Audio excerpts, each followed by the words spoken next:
at genesisinvitational.com. ESPN LA family, I'm personal injury attorney Joseph S. Normand. 2026 marks 15 years that you've trusted me to represent you. When you're hurt and down, I'm honored to fight for you in personal injury cases when it matters most. Numbers don't lie. I'm the real deal. The voice you hear is a voice you get. If you've been injured in an accident, call 213-747-1234, 213-747-1234, or visit normandlegal.com. Normand Legal, built on trust, proven by results. The most followed sports radio station in America. 710 ESPN. At ESPN Los Angeles on Instagram, Facebook, Twitter, YouTube, TikTok, and Twitch. LA's mega sports station. 710 ESPN. The post-crib assembly press conference brought to you by Progressive. Michael, you had some trouble putting the crib together today. What went wrong? You know, those instructions can be tough, and, well, you saw the outcome. Were you upset when your wife pulled you and called in the backup? No, I mean, the baby needs a crib to sleep in, so whatever it takes. You've got a changing table to put together next. It's got a lot of drawers. What's your comment? You know what? We're done here. Like it or not, sometimes you need a backup. That's why there's Progressive to protect your home and auto. Progressive Casualty Insurance Company affiliates and other insurers. Not available in all states or situations. Hey, fans! Welcome back to Fansville's Cheers and Tears. Oh. Okay, so like everybody deals with losing, right? To a rival on a last-second field goal. Whatever, it's fine. I'm totally fine. But I cope with losing with an ice-cold Dr. Pepper. Those 23 flavors are like so delicious. They totally wash away the pain of your college football team taking a big fat L. College football, it's a pepper thing. The home of USC football, and now the home of The Rich Eisen Show. Weekdays 9 a.m. to noon, KSPN Los Angeles, a Good Karma Brands radio station. Previously on the Sedano and Kap Morning Show. And Evan, I heard what you said the other morning, and I had the exact same opinion, which was Sean McDermott, after the Buffalo loss at Denver, I'm standing up for Buffalo. I'm all about Buffalo. Oh, yay. I'm standing up for our community. How dare they take that from us? I was like, bro, you know you're getting fired, and this is the way to suck up to this community, and the ownership just was not buying. And I heard you say something very similar. That is what I said. Oh, so it was verbatim. It wasn't similar. It was actually verbatim. I'm one of the hosts of an ESPN morning show. So basically what you said, which I appreciate, is you heard our show and you regurgitated your point back to me and making it seem like I was going to have a different one. The Sedano and Kap Morning Show is on the air. The biggest show in ESPN LA history. But man, the Seahawk fans are pissed at you and me for having the audacity to be confident that the Rams are going to go win this game. By the way, I picked the Seahawks to win the second game. So, like, I don't care what the Seahawk fans on social media say. I don't care. A little sabor? Yeah, I don't think people like being called hacks. You're the güero on the radio. No. Giant Mexican, horn section. Did you have me on your show to berate me? Is that what you're doing now? Give me a freaking break. I'm reacting to Art Bell. Yeah? Oh, okay. Amazing. Do you want to do the Love Boat, or do you want me to do the Love Boat? The Art? I don't even want to talk. No, here it is. Ready? Watch this. Watch this.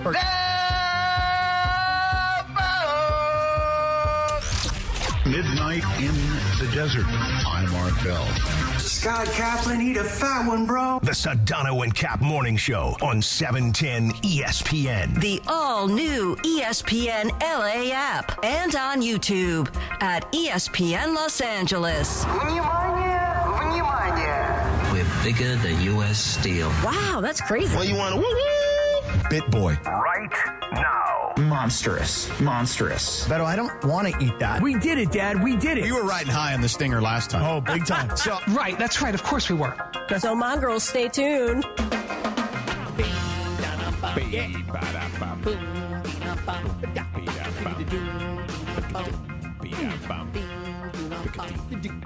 7:02 and 50 seconds. Good morning. Yo, it is a windy Wednesday on the Sedano and Kap Morning Show.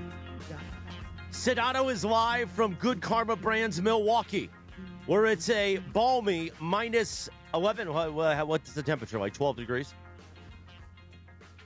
Oh, dude, it's cold, yeah. It's snowing, so it doesn't feel as bad. When it's snowing, it's actually not as bad.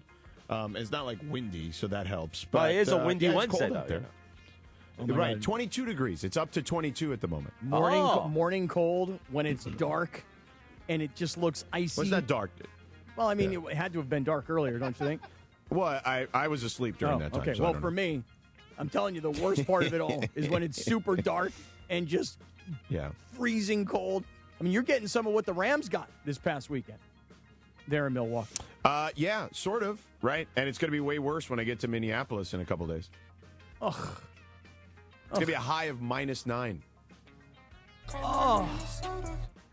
Oh man, good. Cold good, like Minnesota. Good thing Minneapolis has all those tunnels, right? Or like you can literally get around that city without ever walking outside. Correct. Yes. Yeah, you should put in a request to ESPN, like, "Hey, I'm a tropical brother, okay? Palm trees and sunshine only. Yo soy es de Miami, okay? I'm from Miami." And L.A., right? Yeah, I can't be going out to no Minneapolis. You send me to Phoenix, Jack. I'll go to San Francisco, but that's as cold as it gets. Man, I miss that Right, Levitard pipe. There's a big delay right now. I don't know what's going on. Well, listen, I'm in the GKB studios, buddy. I don't know what to tell you. That GKB Milwaukee pipe. Don't get got him a started. delay on it. Yeah. Yo, they got catering there at GKB Milwaukee like they do at Levitard. No, there is some coffee and some good grub out there you can get, but not freebies like at Levitard. No. You know that Bergie told me that he has put a Keurig machine in his office. In Lindsay's office. Oh, in Lindsay's office. Because I'm not Bergie going in used there to for have Keurig. one. Oh, you're not going near Lindsay's Why not? office? Nah, I'm not going in there. You for won't go Keurig. in there, huh? Really? What's the issue? Well, I go to Bergie's office a lot, but I'm not going to Lindsay's office just for coffee. Because Bergie used to have one of those like drip coffee machines. I still George. have it, but I Yeah. just don't have any beans. And then Lindsay now has a Keurig machine. Yeah, because I don't really like the coffee here that much. And I brought my own creamer today, just so you guys Well, know. if you want, help yourself. The Keurig is on my desk, which it's got a comfy space in there. Got a big chair, lights. All right, well, George, now we've got good All coffee stuff. in Lindsay's office. Well, we have good coffee anyway. I thought the Okay. coffee Rip the machine was coffee, good. No, I thought the coffee I'm machine not a was real fan, good. but What's the Shocking issue? that Lindsay's not a fan. of the coffee in the coffee machine. Yeah, I'm not surprised. Okay. I kind of liked it. Anyway, George, wow. So this morning, how are we feeling today? Are you feeling good today? I want to make sure you're feeling all right.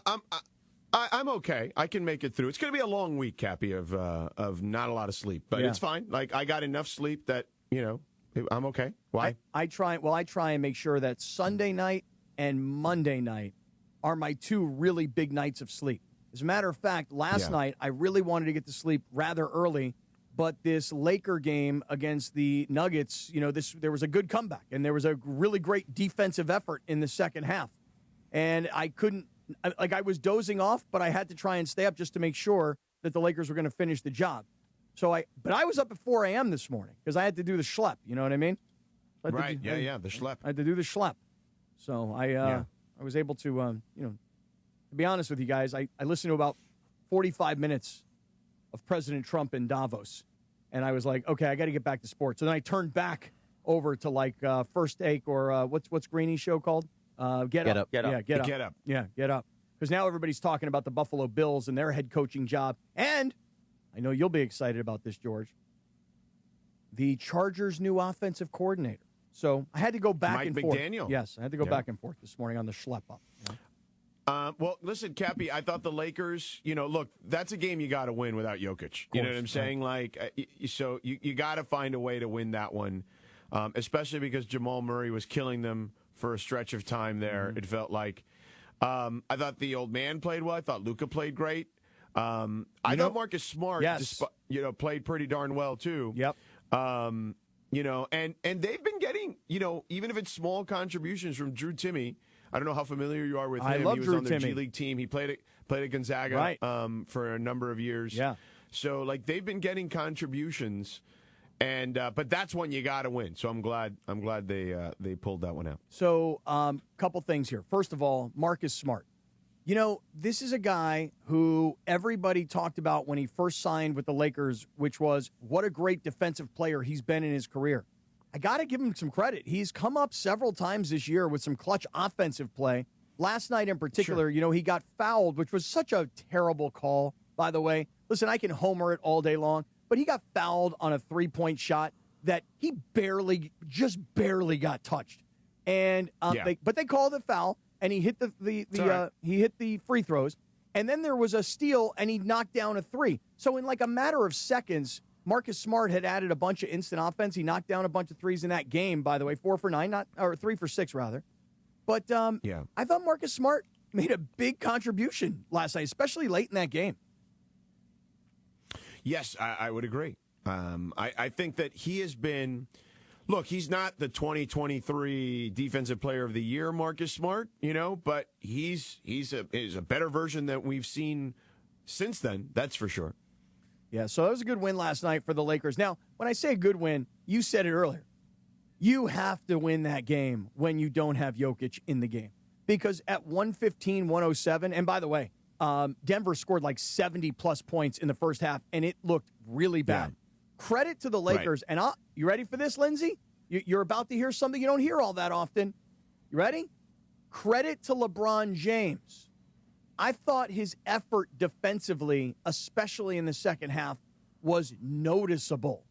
So there you go. You see, everybody's always telling me I'm such a harsh LeBron critic. I knock everything he says and does. You usually do. No, well, in this case, I call it the way I see it.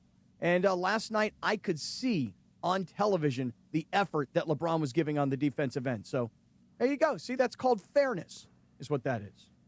I mean, he plays a lot more defense than anyone else on the team. Okay, I hadn't gone there yet, but okay. Would you agree? Well, minus like Marcus Smart and Jared Vanderbilt, because that's what they're supposed to do. Mm-hmm. See, except those two guys.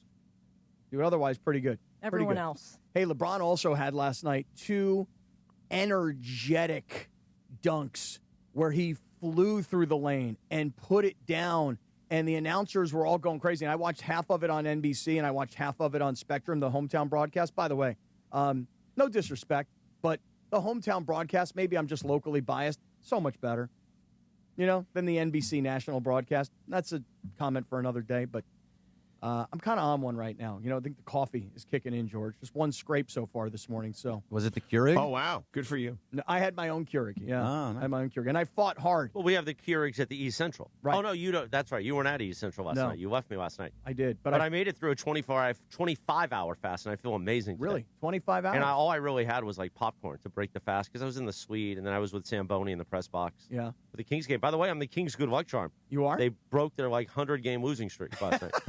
Against the Rangers. But by the way, the Rangers are a bad team. Yeah. Oh, but we don't need to lead off with Kings, but I'm just saying. Okay. Well, listen, I saw the picture last night. You guys look cute. My guy Reese was down there on the ice with Samboni and I. Right. That's right.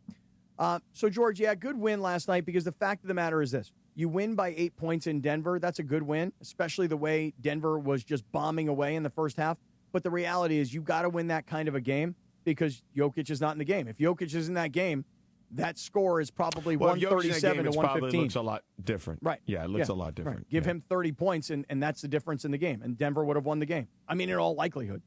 So, very solid win last night by the Lakers. Hey, so Sedano, what do you think about Drew Timmy? You think he's going to get more playing time? Because he's been playing really well since he's come to it. I mean, he's a smart player. I think he's a nice player to fill the gaps in January where you need energy. Energy is generally low this time of year when you're kind of now between the Cup and an All-Star break. And you need those guys to kind of infect the locker room and infect the energy on the floor. And here's a guy who's fighting for his NBA life. He's a smart basketball player, and he's got some girth and size to him. Ooh. And, he which is stuff that they need, So they're saying that you can see his offensive game has been good. It's like an old school big man. He's backing guys down. Yeah, he's very smooth offensively. Yeah, for sure. But what about his defense? I couldn't see much of his defensive prowess and all that. No, I mean, he's not a good individual defender, but he's a smart enough player to play within a team concept. Now, in the playoffs, you can't play someone like that, I don't think. Not regular minutes. But I think in the regular season, you can get away with it for sure. So he's a sexual Tyrannosaurus, if you didn't see that on Sunday. I love the T-shirt. Yeah, you don't know about this, George? Here, I'll play the clip. No, not familiar. Yeah. You're sitting up here at a podium at a Laker game wearing a T-shirt that says sexual Tyrannosaurus. I'm sorry. I'm not big into fashion. I disagree. It looks like you're a Predator movie reference on the helicopter. This is my fashion. I like just some tees, I guess. My bad. No, it's great. My bad, y'all. Yeah, the T-shirt says "sexual Tyrannosaurus," and it went pretty viral with people going, "Oh my God, look at this kid!" You know, he's the kind of guy, Drew Timmy, that you don't know his name, but when you see him, you're like, "Oh yeah, I remember that dude from Gonzaga because he had the stash and the headband." But the sexual Tyrannosaurus T-shirt is money. I'd like to get one of those myself. It's pretty hot, seriously. But it's funny, Bergie. You asked Sedano if Drew Timmy's going to get more playing time. Should have asked you. No, but you should have asked LeBron because LeBron, about 2 nights ago, I think it was, they asked LeBron, "You think Drew Timmy going to get more playing time?" And he kind of made a reference that sounded like, "I think he should, but I don't know if JJ does." Like that's the way I heard his answer. Did you see this? Yeah, I did see it, and I agree with it. But it's why I wanted to ask Sedano about the defensive side of it, because his offensive game is clearly an NBA-ready type of offensive game, old school big man approach, like I said before. But I just don't know if he can stay on the floor because he doesn't play much defense. He does. He boxes guys out. Like he gets you extra possessions when he's boxing guys down on the block. But I don't know about the defensive portion of it. I don't know, man. 11 minutes last night, 9 points. Looked pretty good to me. I mean, looked like a guy who can at least give you some minutes off the bench, which, as we've discussed here in the last couple of weeks, there's been times where this bench has made zero contribution in games where they've lost. So at least now you've got a guy like Timmy who gives you 11 minutes, gives you 9 points, and gives you a little bit of something. You know what off else the I bench. like about him? He's not afraid to shoot. When he gets the ball behind the 3-point line, he puts it up. Make or miss, he's confident in his shot, where I don't feel like guys like Jared Vanderbilt have any confidence in their shot whatsoever. Well, I don't know that Jared Vanderbilt should have confidence in his shot. 7:15 in the morning. We're 15 minutes through the Sedano and Kap Morning Show, which means in that time, you could have gone and seen Valvoline Instant Oil Change, taking care of your car. Valvoline Instant Oil Change, home of the 15-minute drive-through oil change. Visit SoCalOilChange.com for locations and to score game-winning coupons. Shit on them. Yes, sir. So, Cappy, I feel like the Lakers, again, to your point, a much-needed win. They need to stay kind of afloat in the Western Conference at the moment. They find themselves in the 5th spot. What are you laughing at? Well, your boy Chris's Morales in your here. face? Morales has come in here and then stuck his tuchus right on my left arm. I believe in an effort to try and make the studio cooler this morning. Well, you touched the thermostat. You're Yeah, not you allowed to can't do touch that. it. Can't Didn't you touch see it. the email? Why? No, why? What's up? Bergie sent a staff email. Read What the did it say? email. You can't touch the thermostat Why because not? then it'll get too hot. That's why Lindsay put up that sign in the studio that What's says, it say? please turn the heat off when you leave. And now Funches wants to go to war with the morning show. Oh, no, wait a second. Hold on. Just to be clear, I was Funches trying wants to go to war? Yeah, because he's the one He's that turns cold. the heat up. Okay. Because he's like 100 pounds. Yeah. So now he's in here. Last night I came in here after the Kings game. Right. He's in here with post-game with like a beanie on and a winter jacket. And he's like, rubbing his hands together like. and I literally walk in, I go, Funches, have a good night, Wilbert, have a good night. And he literally looks at me and he goes, F you, man, it's so cold in here. He did not say F you, man. Yeah. But he did said not the say- full thing. No way. Oh, yeah. He did not. Yeah. He did not say F you, man. Yeah, no, it's a war with Funches now because he'll turn up the heat. Okay. And He then wears shorts to work. Overnight, because nobody's in here overnight, it's Yeah. baking in this studio. Right. Becomes a sauna. And in when here. we walk in, it's 100 degrees. Right. Well, I've lost weight, but I'm still a large man. Yeah, right. Big guy. We're in morning clothes. Yeah. We're not in t-shirts and shorts like Funchy. Right. And now Unprofessional, by the way. it's baking in here while we got to wake up Los Angeles. Right. Southern California. Yeah. So wait, so when you came in here to touch the Because thermostat, if you touch it, Yeah. it'll if you put 1 degree up, Yeah. it'll become 75 degrees But in just here. so you know, I was already lowering the Okay, air. good job. Because Good. I was taking it from 68 down to 67, and I was pushing the 67. arrow down. I was pushing the arrow down, going, it's hot as freaking hell in here. Well, no, they alerted to me. They're like, "Oh, Cappy touched it," so I ran in there to touch it back. So we should have touched it together. Now we should have done that. All right, back to Sedano. All right, back to it's already George. in progress. Right, back to Milwaukee. Yeah, no, Cappy, again, I think that you just got to, I think you nailed it. You got to stay afloat in the Western Conference. They're in the 5th spot right now, so that's it. Like, it was a good, solid win is what I would say. Well, it was a good win for the Lakers last night, and unfortunately, I would say, for the Lakers, they will wake up this morning and they will see a giant expose on ESPN.com. Oh, yeah, I know. It's on the front of ESPN.com. Baxter when Baxter writes one of these stories, like there's going to be a lot of layers to it. Have you read it? Yeah. So Baxter Holmes is the author of the story. I don't actually know Baxter. You say his name. I don't know who he is. But you don't know who anybody is, honestly. Well, yeah, but does you guys think that Baxter Holmes, if you walk around the guy's town written a lot of exposés for ESPN. It's not like this is the first time he's done it. Don't pretend you don't even know the name. No, I don't even know the name. No disrespect intended, but I just don't even know the name. Okay. So most recently, prior to this, he wrote the whole story that ended up getting Robert Sarver pushed out of Phoenix Suns as the owner. Okay. Well, so he does this full expose today, and dude, it's a long article. And I clicked into it, goes, okay, well, you know what? The Lakers had a win last night. I'm sure this is something that we'll probably wind up discussing. So I start reading this article, and I'm like going, come on, man. What? I'm reading freaking Moby Dick here.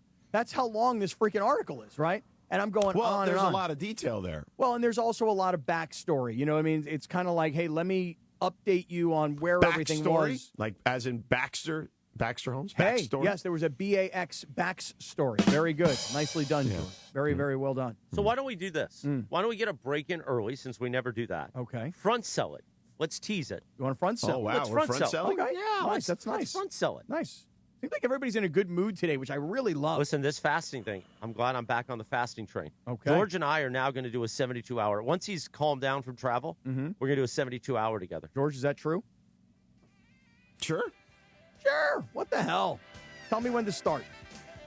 Tell him to get new pipes here, Chris. Well, we could use a new pipe there. I'm not going to lie. They don't have that Levitard pipe, huh? 7:20 in the morning. The Sedano and Kap Morning Show on a windy Wednesday. Brian Windhorst, the great Brian Windhorst, will join us at 8:30 this morning. Plus, we have the debut of the Lindsay segment at 9:30 in the Prize Picks Power Hour. Plus, Sedano's in Milwaukee. We've got this Baxter Holmes story on the Lakers. And we continue to count down to the NFC Championship game.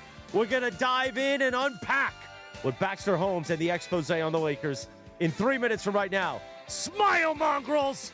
You're waking up with the Sedano and Kap Morning Show. And I'm in a good mood, which means you're in a good mood, Southern. The Sedano and Kap Morning Show. We'd like to thank our founding partner, East Central Hotel, the official downtown home away from home for Cappy and Morales. EastCentralHotel.com. This is the Sedano and Kap Morning Show. When pain keeps you from doing what you love, Hoag Orthopedic Institute gets you back to you.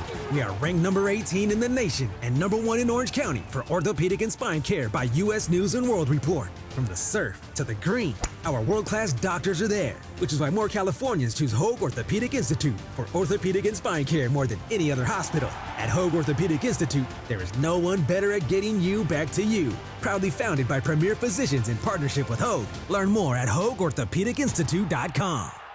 Why do we grill to order at Waba Grill? Because it's just better for you.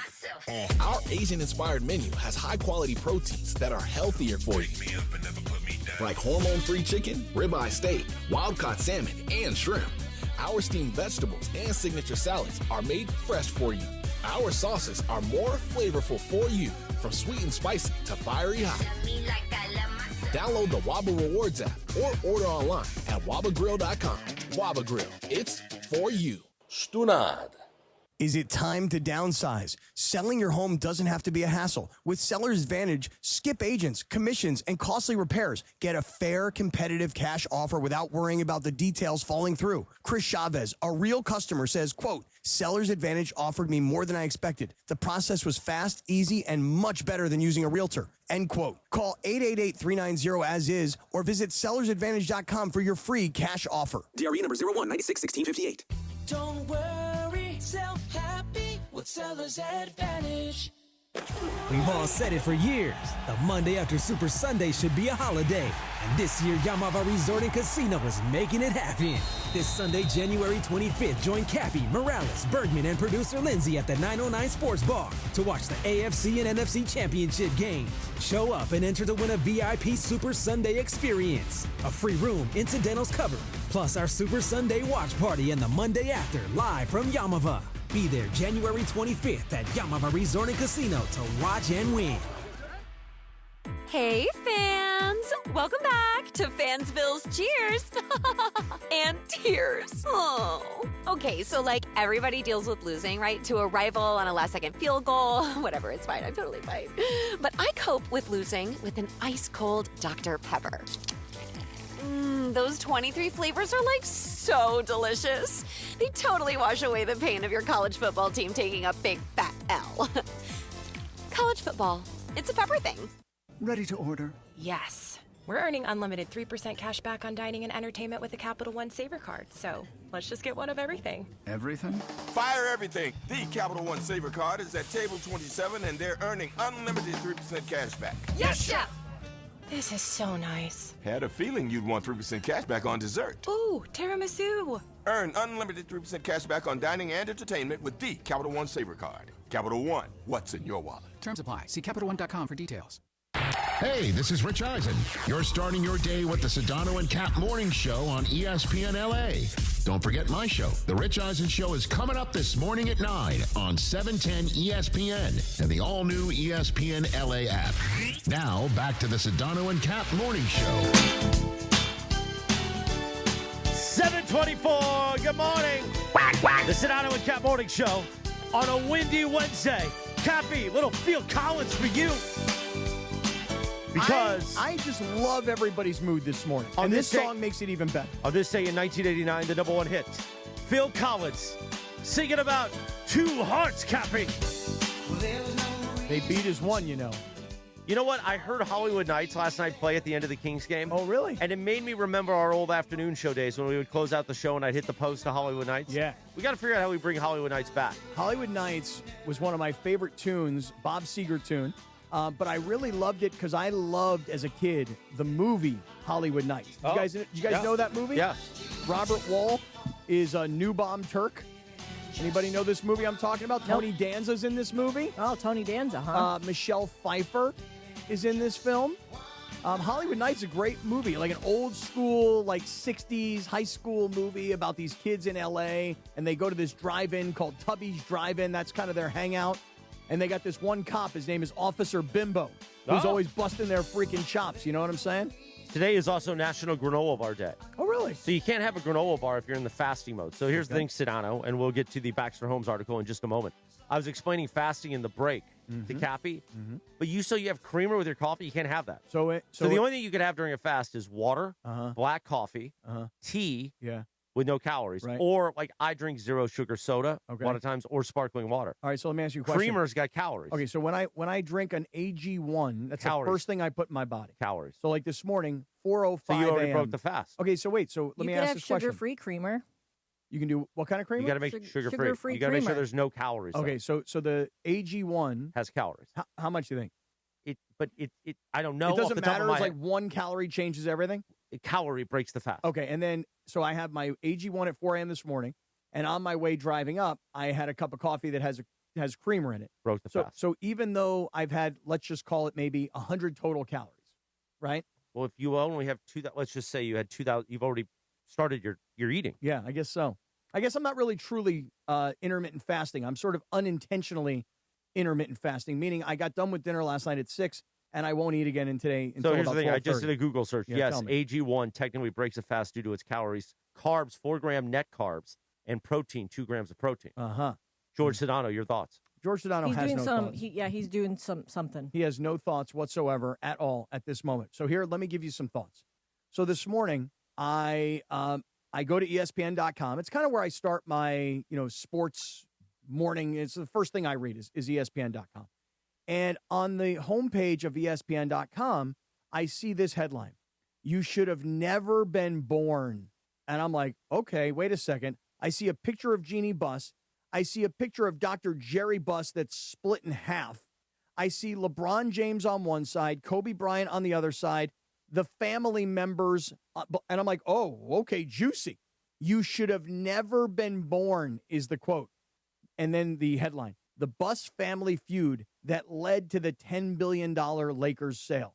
And without getting into every detail of the article yet, because there's one in particular that I know I found really interesting, it almost seems as if the way it's being written and presented to us, the audience, and to the Laker Nation, if you will, is Jeannie Buss ultimately decided to sell this team to get out from underneath all of the anxiety that comes with owning this team. Like, finally it gotten to a point for her, at least this is the way I read it, that between her brothers, her sisters, these ongoing family feuds, and not to mention dealing with the players, and one in particular, LeBron, that she finally decided, you know what? I will take the $10 billion. I will make all my brothers and sisters rich. And one of the things they talk about in this piece is that when Dr. Jerry Buss was once offered, you got to remember, Dr. Buss bought the Lakers for under $70 million. He was offered at one time, many, many years ago, $1 billion. And when all the kids sat around and they said to Dr. Buss, well, Dad, what do you want to do? And Dr. Buss would say, if I sold this organization for $1 billion, people would say to me, well, now you got all this money. What are you going to do with it? And Dr. Buss would say, the only thing I'd want to do is buy the Lakers. So they never wanted to sell the Lakers because they felt like if they had all this money, the only thing they'd want to do is buy the Lakers. So, George, tell me you're with me right now because I'm kind of rambling about this whole thing. It is, look, it's an interesting perspective, obviously, from the siblings who were let go. And, look, we talked about it in the immediacy of it. It was very odd, like the way it all happened. But also, you know, with time, and the more time I've thought about it, this is kind of the unfortunate part of the business, right? It's kind of Game of Thrones-ish. It's cold, right? That's how it's happened. But this family has been, you know, filled with sibling rivalries, as we've documented and has been documented in documentaries and fictional movies and TV shows and things of that nature. Coup attempts. I remember Ramona Shelburne was all over that story a number of years ago. So the fact that this was done the way it was done, I guess, is not surprising if you really take a step back just based on the history of the siblings. I do think Jesse and Joey Buss, I thought, had done a really good job and maybe deserved, you know, separately, deserved to at least potentially, you know, stay on or at least interview for a position moving forward. But that wasn't the case. But, I you know, this is, I guess, in retrospect, not a huge surprise that this thing would go down the way it went down. I think the initial shock of it for us, you know, months ago or whatever it was now, was surprising. But I think Baxter does a great job of outlining just kind of the issues and the historical context of the issues. Well, let me give you an interpretation. You ready? In addition to selling the team because she's dealing with all this internal family stuff and this ongoing, what sounds like a familial civil war over this organization, there's a part of this piece where, as a reader, I say to myself, maybe one of the other reasons she finally just decided to sell was because she no longer wanted to put up with LeBron James. And if you think I'm being crazy about it, here, I'll read it to you, and then you tell me how you take this, right? Team sources tell ESPN Jeannie began to turn against the Lakers' star player, LeBron James. Jeannie privately grumbled, people close to the team say, about what she felt was LeBron's outsized ego and the overt control that he and Clutch Sports, which represents both James and Anthony Davis, exerted over the organization at times. He goes on. Jeannie didn't like that LeBron was considered a savior for a foundering franchise. I think that's a typo, and it should have been floundering. Okay, stop. Yeah. Here's what I would say here. Yeah, tell me. That sounds like a her problem, and I'm saying this respectfully, because he was the savior. This franchise was literally the worst franchise in the sport, arguably, outside of maybe the Knicks for a 6-year stretch of time. I mean, that was a very dark time in this team's, history. So he was the savior. Like, Magic Johnson, the story goes, I forgot who wrote it, that Kobe told her when Jim Buss was there, that you need to clean house because this guy's not coming if this is the mess we have here at the moment. So he was a savior. Now, the way he was portrayed, he was portrayed because he was. And honestly, they needed it at that stage in time because this was also a time, if we're going to do a history lesson here, that Kevin Durant wouldn't even take a meeting with the Lakers. like, think about that for a second. And those both things can be true. The Lakers still were and and are the crown jewel of the NBA. But LeBron did save their ass. Like, there's no doubt about that. Well, the way that's being portrayed in this piece today, George, they go on to say, team sources, Laker team sources, have been adamant for years that LeBron's camp informed the Lakers as early as 2017 that he would eventually be coming to join the team when he became a free agent the following year. Now, here's the next paragraph. The distance between Jeannie Buss and LeBron James widened after the Lakers traded for Russell Westbrook in 2021, people close to the team said. The team had made the trade in an effort to appease James, but the acquisition backfired in catastrophic fashion. LA went 33-49 and missed the playoffs, and James seemed to wash his hands of his role in the acquisition. Jeannie privately bristled about what she felt was LeBron's lack of accountability and the way LeBron would shift blame onto others after the Westbrook trade, the people said. This is according to what this writer is getting from people inside the organization. Now, is there anybody that spoke on LeBron's behalf in this piece of that part of the story? Not that I have read. Because I don't recall that. I mean, I read it, but I don't recall that being the case. Here's a little more. Because there's two sides to every story. Of course. My side to this is they're all complicit, and I've remained very steadfast in that belief. LeBron was complicit. The front office was complicit. The ownership was complicit. They all thought it was a great idea, okay? Everybody was sitting here selling a big three at that time. And I mean everybody, okay? So I don't believe to play revisionist history. Now, she's entitled to her opinion, of course.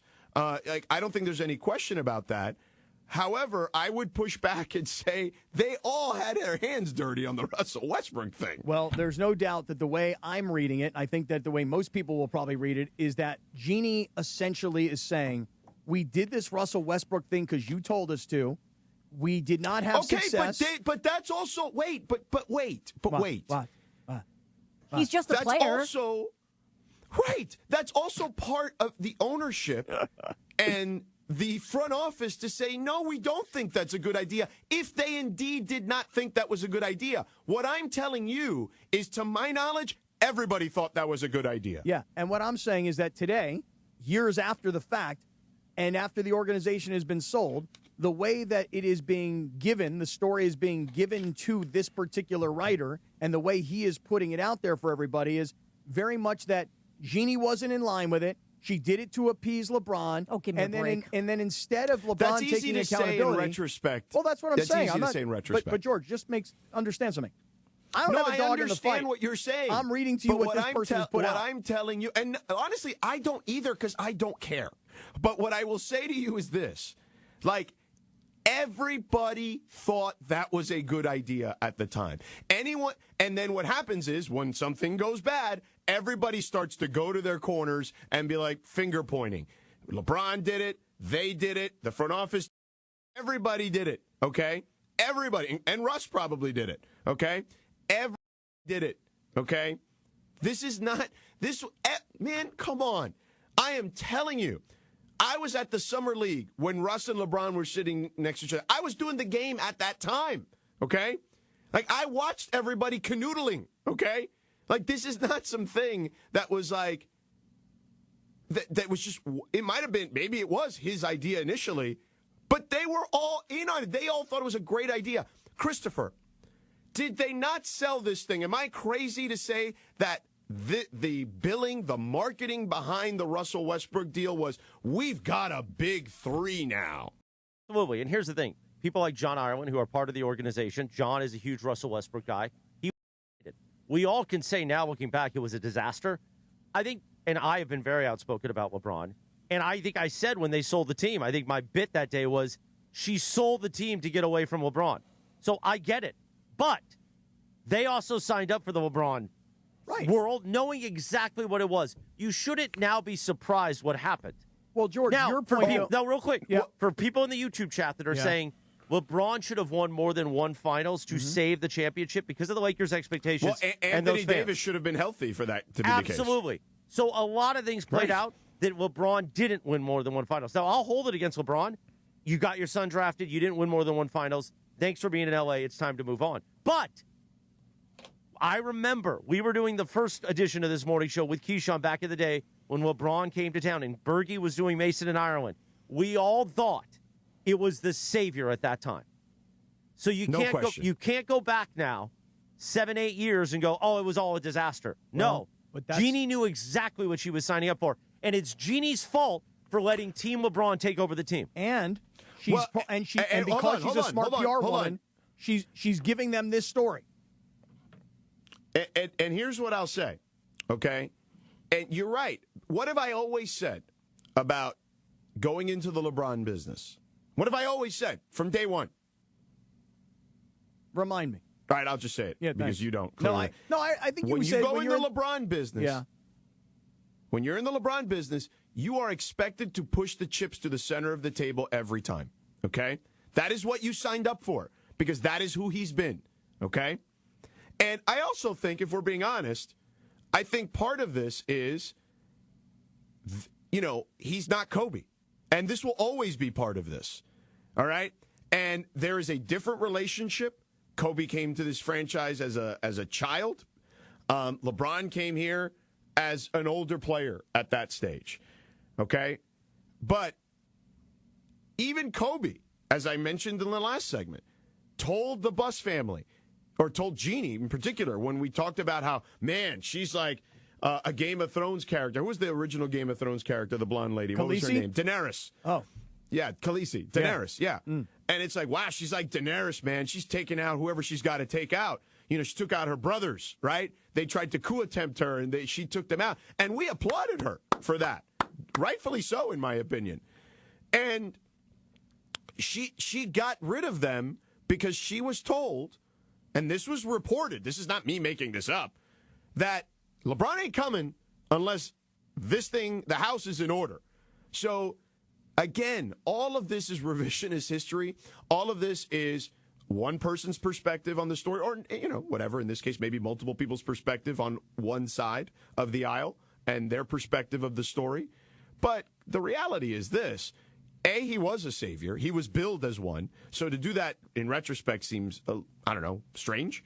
And B, it didn't work out for a number of reasons, mostly injury. Even LeBron broke down in a way that we hadn't seen. But again, those are also kind of the risks you take when you bring in a guy on the back end of his career, per se, on the back nine or whatever you want to call it. So all those things that have transpired are because they were complicit in all of it. Like, they signed up for all of this, all of it.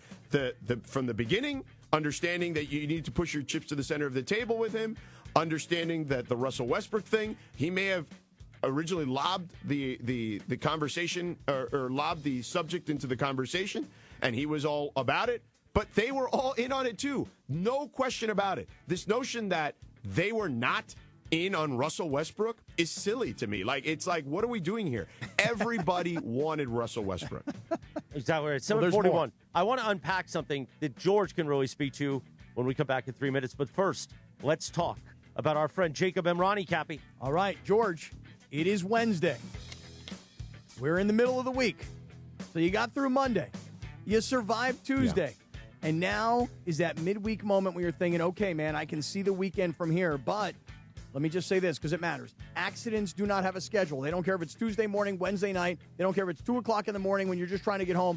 A rear end at a red light, a driver that runs a stop sign, a nasty slip and fall in a parking lot, something at work that leaves you hurt and stressed out. It can happen anytime, day or night, which is why you need Jacob Emrani.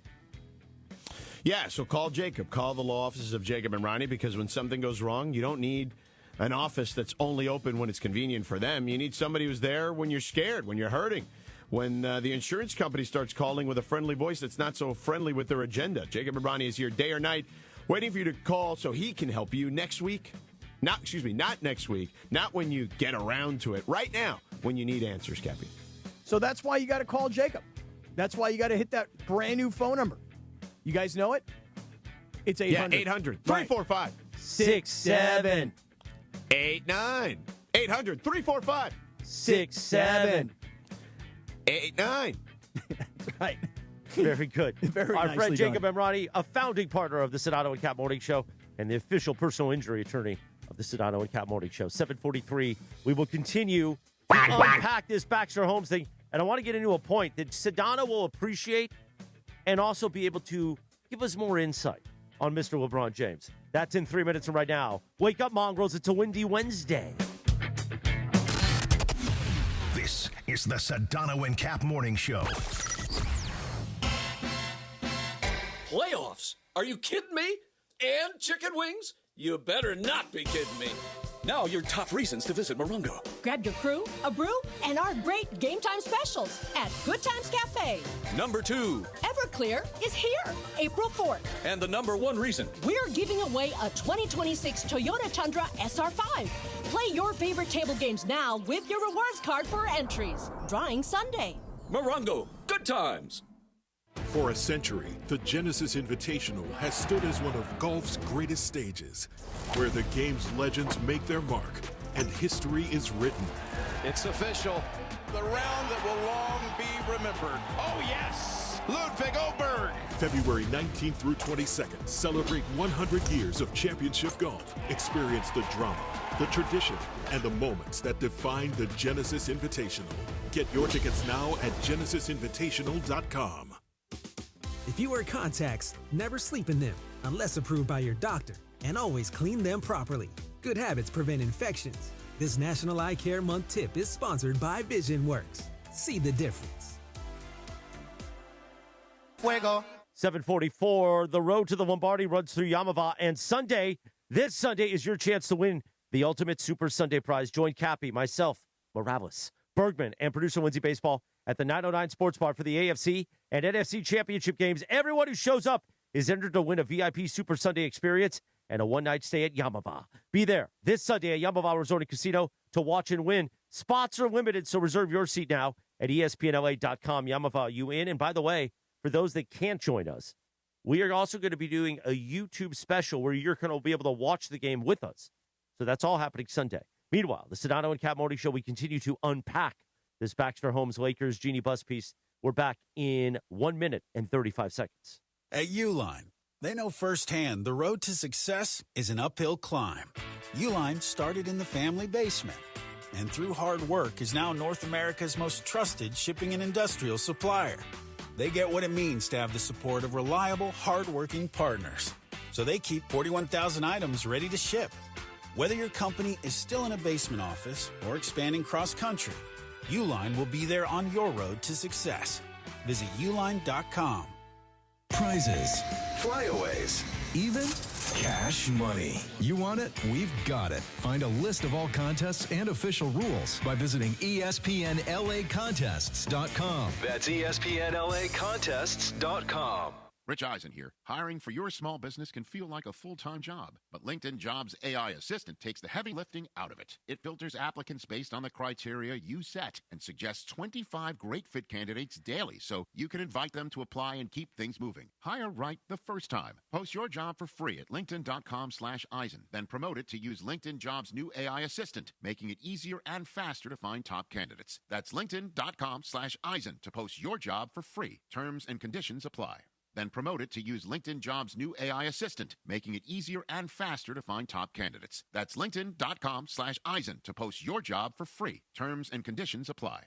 My name is Whitney Allen. I am a widow. My husband, Ryan, died. We never thought in a million years we'd have to use life insurance. The unexpected happened. With Ethos, it is so fast and easy. It's 100% online. You can get a quote in seconds, apply in minutes, and get same-day coverage. No medical exams, and you can get up to $3 million worth of coverage through Ethos. Get your free quote at ethos.com/game. That's ETHOS.com/game. Time spent on application may vary. Online health questions required. The Sedano and Kap Morning Show is on. And this is going to get a little complicated, Cappy, so follow me here I'm for a listening second. very intently. Mornings on ESPN LA will never be the same. I'm listening very intently. Go ahead. I can't wait to hear what's about to happen next. Back to Sedano and Kap.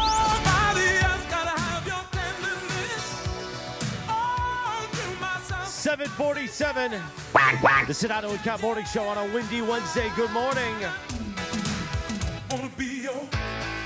Oh, yeah. Happy birthday. Of course, you know Caribbean Queen. Yes, But how sir. about his other big hit, Lover Boy? Because I want to be your lover boy. Happy birthday to Billy Ocean. It's also New England Clam Chowder Day. You like chowder?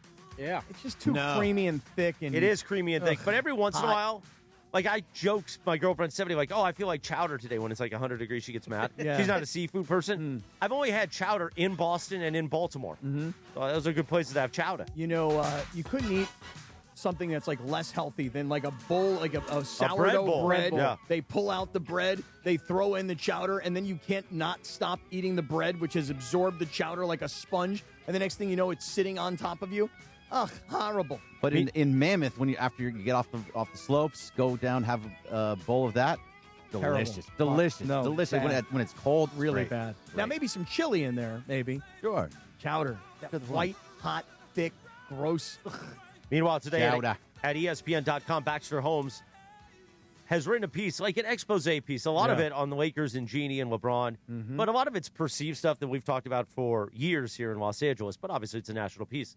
We've been talking about unpacking, but George Sedano, who's in Milwaukee today, one of the points I made in one of the breaks to Cappy, and I want to talk about now, is this all is actually, it's Genie's fault, but it's also Rob Pelinka's fault. And you know this because in Miami, Pat Riley made sure that this didn't happen to the Miami Heat, meaning he put Team LeBron, he was able to compartmentalize what went on behind the scenes, correct? Yeah, I mean, look, that was a different day and era of Pat Riley too, right? He was still, I mean, this was now 16 years ago when LeBron came to Miami. So, I mean, what was Pat at that time? He was still in his 60s, you know what I mean? So, like, he wasn't 80 years old. Yeah, look, it was a different time. You know, Pat Riley is not the Pat Riley that he was back then now. The Miami Heat are more of a collaborative effort with him being one voice, more like a Jerry West role. But back then, yes, he was the steward of the franchise, and he ran it his way. And that's also in part why LeBron left. So I do think that, although LeBron definitely, whether he admits it or not, definitely took things that he learned from there and applied it when he went back to Cleveland. But yeah, like I think that over there at that time, particularly, yes, it was, Pat's way or the highway. Right. And I think that what this piece that we're talking about this morning, it just sounds like, if you're reading it, this is how I read it, okay? Maybe other people have another way of reading it. But let me ask you a quick question, Yeah. just real quick, Cappy.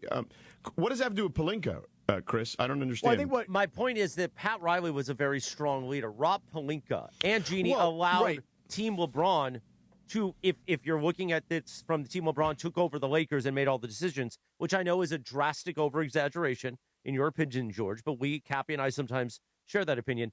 Nobody put Team LeBron in their place because they needed Team LeBron. They needed LeBron. Bang, which is what George said earlier, which is when he says in the piece that Jeannie Buss was upset because she didn't like the idea that LeBron was being considered the savior. George jumped in and went, but at the time, he was the savior. They handed the franchise to LeBron out of desperation in the moment. So my point to Rob Pelinka is, if Russell Westbrook was a bad idea, why did you do it as the general manager? Because these guys were weak. Because LeBron that's was their fault, in control. Though. That's not LeBron's fault. You may be fault. right.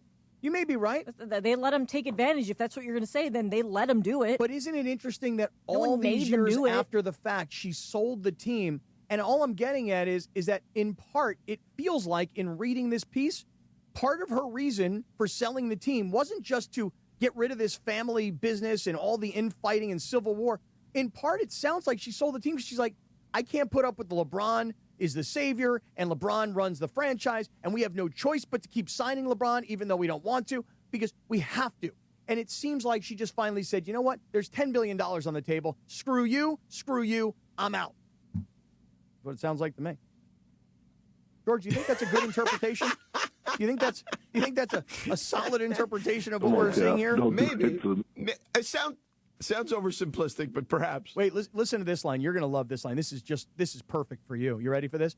So the writer goes on, Baxter goes on, and he says, in the aftermath of the Westbrook trade, many people said that Jeannie privately mused about not giving LeBron James a contract extension later that year. Even thinking about trading LeBron to the Clippers was floated as a possibility, but this was all before LeBron got a no-trade clause in July of 2024 and then signed a 2-year, $104 million contract. Now listen to this paragraph. Hold on. Before you read it, look at this. We're going to pause for 35 seconds. Oh, wow. Well, George, that's teasing, Wow. baby. Because I'm going this to is hold you. bad. I'm This holding is you by bad. the Kuyans. Right. Tell us about our friends at Cadillac in Beverly Hills. This is bad, George. Yeah, let me tell. Ow. Stop squeezing them. Beverly Hills. All right, we've teamed up with the finest dealership in America, Cadillac in Beverly Hills. We know Cadillac, but when was the last time you driven one? I've been lucky to have been driving this Lyric for a number of months now. You can get one as little as $400 a month if you want to lease one, man. And these new lineup of Cadillac EVs, sedans, SUVs, they define luxury at the top of its game. You can find them all at Cadillac in Beverly Hills. And when you drive a Cadillac, you know you've made it, man, okay? You want to drive a Cadillac because it feels like, A, you're driving on a cloud, literally. I mean, they drive fantastically. But the other part of it is just the feeling of just, hey, I have arrived. I am driving a Cadillac, and you're buying an American luxury vehicle. And again, you can see them all at that beautiful showroom down in Beverly Hills at Cadillac of Beverly Hills. Go in and say hello to Tony and Dan, the incredible team there at Cadillac of Beverly Hills. Check out that beautiful showroom. Go check out the car of your dreams at 8767 Wilshire Boulevard. And again, 8767 Wilshire Boulevard or online at CadillacBeverlyHills.com. Nice and tight, George Sedano. Thank you so Well much. done. Now, Cappy, at 7:54, let's read the paragraph. Here, listen to this, George. And when the Lakers drafted LeBron James's son, Bronny, with the 55th pick in the 2024 draft, Jeannie Buss privately remarked that LeBron should be grateful for such a gesture, but she felt that he was not people close to the team, reported to ESPN. So think about that. I don't know about any of that. So I'm not going to comment on any of that because I don't know. Okay, so I don't know anything about it. I've been very distant on the whole Bronny thing because I don't want to get involved in the Bronny thing. I think it's just silly stuff to discuss, period. Like, he doesn't play very much, and I feel like he's at the center of something that he didn't want, that he doesn't want necessarily, like all the attention part of it. So I'm not going to comment on that one, Cappy. All It right. just seems silly to me to comment on. Don't comment on it. But let me just say this, that I'm reading this piece, and when the writer tells me, by the way, But let me ask you this. Yeah. Can I ask you this? Yeah, go ahead. If you were that upset about the Russell Westbrook thing 4 years ago, why would you then draft his son? Exactly. So that gets me back to the Pelinka part. Well, but I don't think you should blame Pelinka Well, who exclusively. should I- You who should should I blame? blame? You should blame Jeannie. Pelinka. You should. Why don't I still don't understand your Pelinka angle on Well, this. Jeannie Like, owns Pelinka's the an team. employee. Right. Yeah, but Jeannie owns Right, the team. but What are we Pelinka's gonna an blame? employee. Okay, that's fine, but he's also the general manager. Right, but I get it, right, Is he and he making does any have something to unilateral say. decisions? He's not in the copy room making copies. He's the general manager. Right, but is he making unilateral decisions? Obviously not. Right. Probably not. And so Yeah. you got to figure that the reason Jeannie, really got rid of Mitch Kupchak and brought in Pelinka is because they had this tight-knit relationship, right? And the common denominator was their love for Kobe Bryant. So the two of them together were going to be a team. So it's interesting to me, George, that the way this is being written and reported is very likely, well, it is. I mean, they're saying teams' sources were telling ESPN. So all of this is coming from inside the team, according to the reporter. Who is the person or people inside the team that are giving him this information? Well, of course, we don't really know that. But it kind of sounds like in one paragraph, they talk about how smart Jeannie is at the public relations game. It kind of sounds like she or some representative of hers is giving everybody this story. Here's why I'm selling Perhaps. the team. My brothers and sisters are all a big pain in the ass, okay? And LeBron James is a pain in my ass. And you know what? Here, $10 billion, I'm going to live the rest of my life. Peace out, everybody. I mean, the Bronny Well, James $10 billion thing, is not just for her, but yes, her I piece, get it. her piece of $10 billion is more than what Dr. Buss would have She sold can, the team for she 20 can years spend ago. in the rest of her life. Correct. Right, Yes. No, I right. agree. And the whole thing about Bronny, forget him. It's not about Bronny. It's about LeBron. It's about her dissatisfaction But my point is, with what they had to do. Sure, but if you were that upset about the way things had transpired, why would you do that then? Because you're continually having to appease, word in the article, not my word, appease LeBron James. Okay, fine, but listen, if I were annoyed, okay, by someone that I'm working with, that I'm working in collaboration with, And, I feel like I've gone above and beyond for this person, and they are not reciprocating that. At some point, I would stop. Clearly, Jeannie / Rob did not have because here's the the guts thing. to do so, that. Like, well, they did with Kyrie Irving. You know what I'm saying? Like, again, and I know we've talked about these things before, and I feel like we're on reruns on some of this stuff, but so you were all in on Russell Westbrook as a group. There's no question. Everyone can deny and finger point all they want. All the different factions were in on that, okay? Then, you weren't in on Kyrie Irving. I understand he was radioactive at the time. I get it, okay? However, Mark Cuban was okay with it. You know what I'm saying? So, and that got them to a finals. Eventually, with Luka. And then you put the pause on that because you didn't want to give in to LeBron. But then you draft his son, and now you're lamenting that, or at least not lamenting that the appreciation is in there. Like, I don't know, man. Like, it just sounds like there's a lot going on there. Well, and it's not one-sided, is what I would say. I would say that I would imagine if you spoke to LeBron's side of the equation, they would have plenty of gripes themselves. But it sounds like this was somebody gained access to Jeannie or somebody from Jeannie, and that's how it's being reported.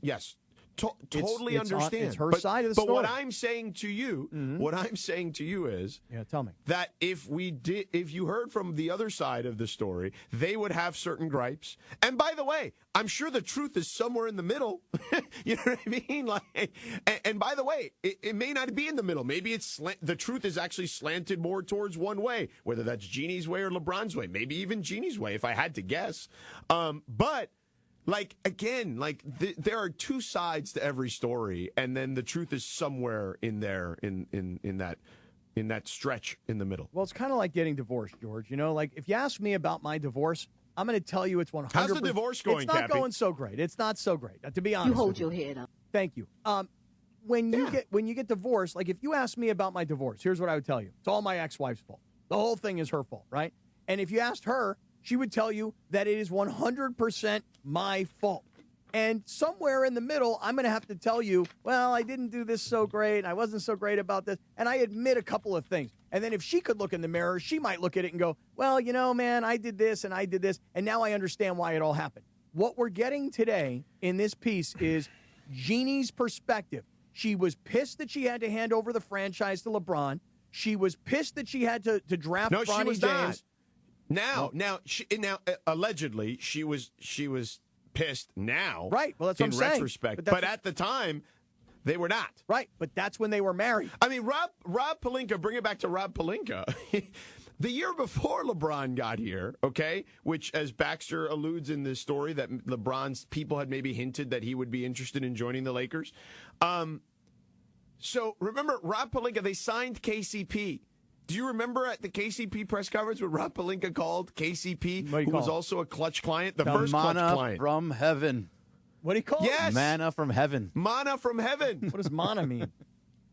Like the miraculous sweet bread-like substance God provided to the Israelites for 40 years in the desert after their exodus from Egypt. I don't know about the manna. You don't know about the manna? I mean, if you would have said matzah, I would have understood. But you're talking manna now to that's me? unleavened. No, you're the matzah from heaven. I am? Scott Kaplan's the matzah from heaven. But KCP was manna from heaven. Wow, that's a religious reference I did not understand. I think we have that clip somewhere. We should find it. Like, when we talk about not being the savior, the year before he got here, just because they got one guy under the Clutch stable, they called him manna from heaven. Well, maybe that was the beginning of the relationship with Clutch, and that's why he was the manna. The miraculous sweet bread. KCP was the manna, wasn't LeBron. Wait, you Googled this to tell me what manna was? You Googled it that fast? Because now I'm reading it from Google. Manna from heaven got a returns. big Google pipe over there, but not a big Comrex pipe. The miraculous sweet bread-like substance God provided to the Israelites for 40 years in the desert after their exodus from Egypt. You read that, and I thought that was off the top of your head. No, I'm just a good Googler. Gosh, darn. That's fast Googling. Sorry that I'm better than you at that. No, you just did it. I didn't even think to do it. All right, 8:02 at KSPN Los Angeles, a Good Karma Brands radio station. You're starting your Wednesday. Are we still going to talk about this? We should just talk about this. Is the A story today. It's the A story. It is a windy Wednesday. Brian Windhorst is doing his hit. We'll get his thoughts. With Cleveland right now in Riz. Mm-hmm. But he'll be in here at 8:30 for a windy Wednesday. But let's right now talk 60 seconds about our friends at Prize Picks, Cappy. Ooh, last night, rough night for the kid. I'll tell you that right now.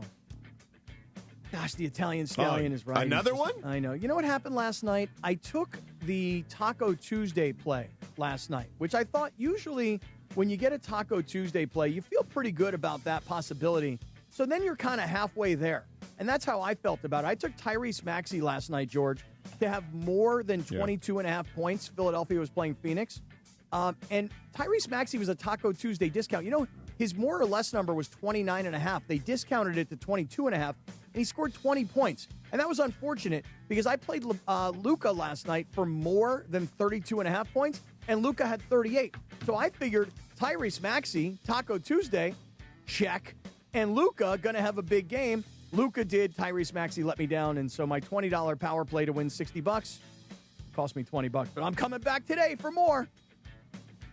Well, listen, if you want sports action like Cappy in the state of California, Prize Picks is the place to be. Download the Prize Picks app. Use the promo code Cappy, K-A-P-P-Y. Your first $5 lineup gets you a $50 lineup bonus. There's a stat projection, as you heard, Cappy, for every player in every sport imaginable. You bundle a couple together, you can win cold, hard cash. Prize Picks. It's good to be right. Yeah, and make sure you download that Prize Picks app and use the code Cappy. The Sedano and Kap Morning Show. Thank you, gentlemen. 8:04. Coming up, we will continue to talk about this Baxter Holmes piece about the Lakers, Genie, LeBron, the whole mishpucha. And Brian Windhorst will join us at 8:30. It's the Sedano and Kap Morning Show on a windy Wednesday on ESPN LA. I would venture to guess there's people in the room that are familiar with the stories in the book of Genesis, where there was a time when the Israelites were wandering in the desert and all of a sudden bread came down from heaven. Mm-hmm. That's kind of what today feels like for us to have KCP join. The Sedano and Kap Morning Show. We'd like to thank our founding partner, LAX, Los Angeles International Airport, where change is in the air. Learn more at lawa.org/ESPN. This is the Sedano and Kap Morning Show. Did you know that Children's Hospital Los Angeles is a powerhouse in pediatric surgery? They perform nearly 17,000 surgeries a year, from high-tech robotic procedures to the most delicate operations on newborns, led by one of the largest surgical teams for kids in the country. With national rankings to back it up, CHLA brings all-star skill to every procedure. So when your child needs surgical care, turn to the team that's in a league of their own. To learn more, visit chla.org. Change is in the air at LAX. Los Angeles International Airport's automated people mover trains are rolling soon as part of LAX's ongoing investments in improving your travel journey. The new trains will quickly move guests between all terminals, the new consolidated rental car center, metro trains and buses, and economy parking in 10 minutes or less. Departing every 2 minutes, they'll help approximately 30 million passengers per year. Learn more at lawa.org/ESPN. That's lawa.org/ESPN. It's Bethel Duran, and it's time to celebrate the new year with a new truck from Northridge and Windhorst Toyota. Right now, lease a brand new 2025 Toyota Tacoma for just $84 a month for 36 months plus tax. And if you're thinking about a trade-in, your current ride could be worth more than you think. Northridge Toyota, Windhorst Toyota, they make it easy. Tacoma model 7162G, VIN number 3TYJDAHN1ST037657. Lease excludes tax, title, license, registration fees, dealer options, and charges. $59.95 due at signing, $84 per month. Offer expires 1/31/2026. I know you're listening to me wearing glasses or contacts. You're either nearsighted, farsighted, have astigmatism, or you're just over 45 and have to wear reading glasses. This is Dr. Cerruti, and I promise you, I can help you with any of these issues. No anesthesia, no pain, no downtime. And if you qualify, I'll even guarantee you with 20/20 or better vision or give your money back. I've never had to after 60,000 cases. Call 855-NOW-2020. 855-NOW-2020. That's 855-669-2020. Meet Morgan Jones. Morgan is about to step into a world unknown to most, thanks to Progressive's Renters Insurance, a place of fresh linens and turn-down service.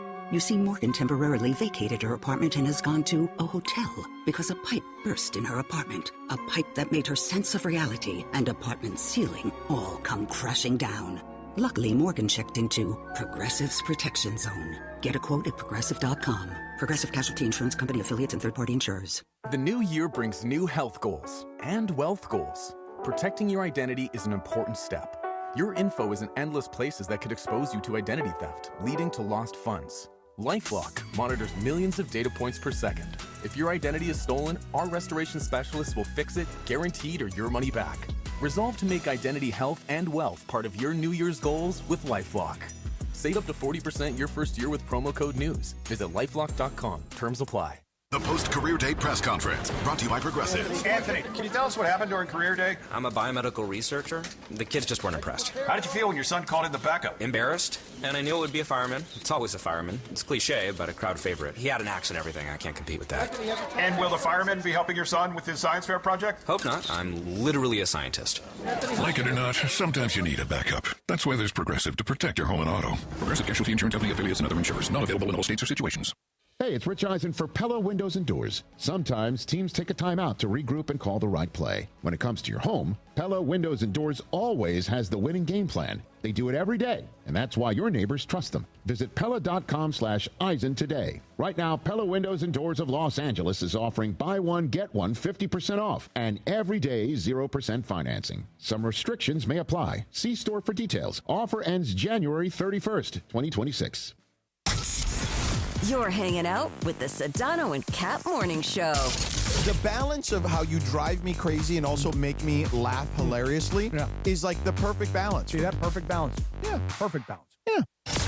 Back to Sedano and Kap. Oh, damn. 8:09, good morning. The Sedano and Kap Morning Show on a windy Wednesday. Come on. On this day in 1978.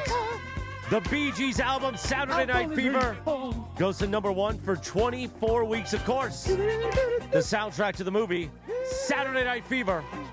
I would have been good in the movie. I would have been good in the 70s. You should be dancing. I would have been a disco queen. Yeah, you still can be. Oh, yeah. By the way, I've been on a weird Bee Gees kick lately, so this is just right in my wheelhouse. Have you seen the documentary? No. Oh, dude, it's really good. Tell me, on what? It's an HBO documentary. Oh, really? Yeah, It's very really, good. really good. I think it's called like Honey, you mend a broken heart. Something like that. Yeah.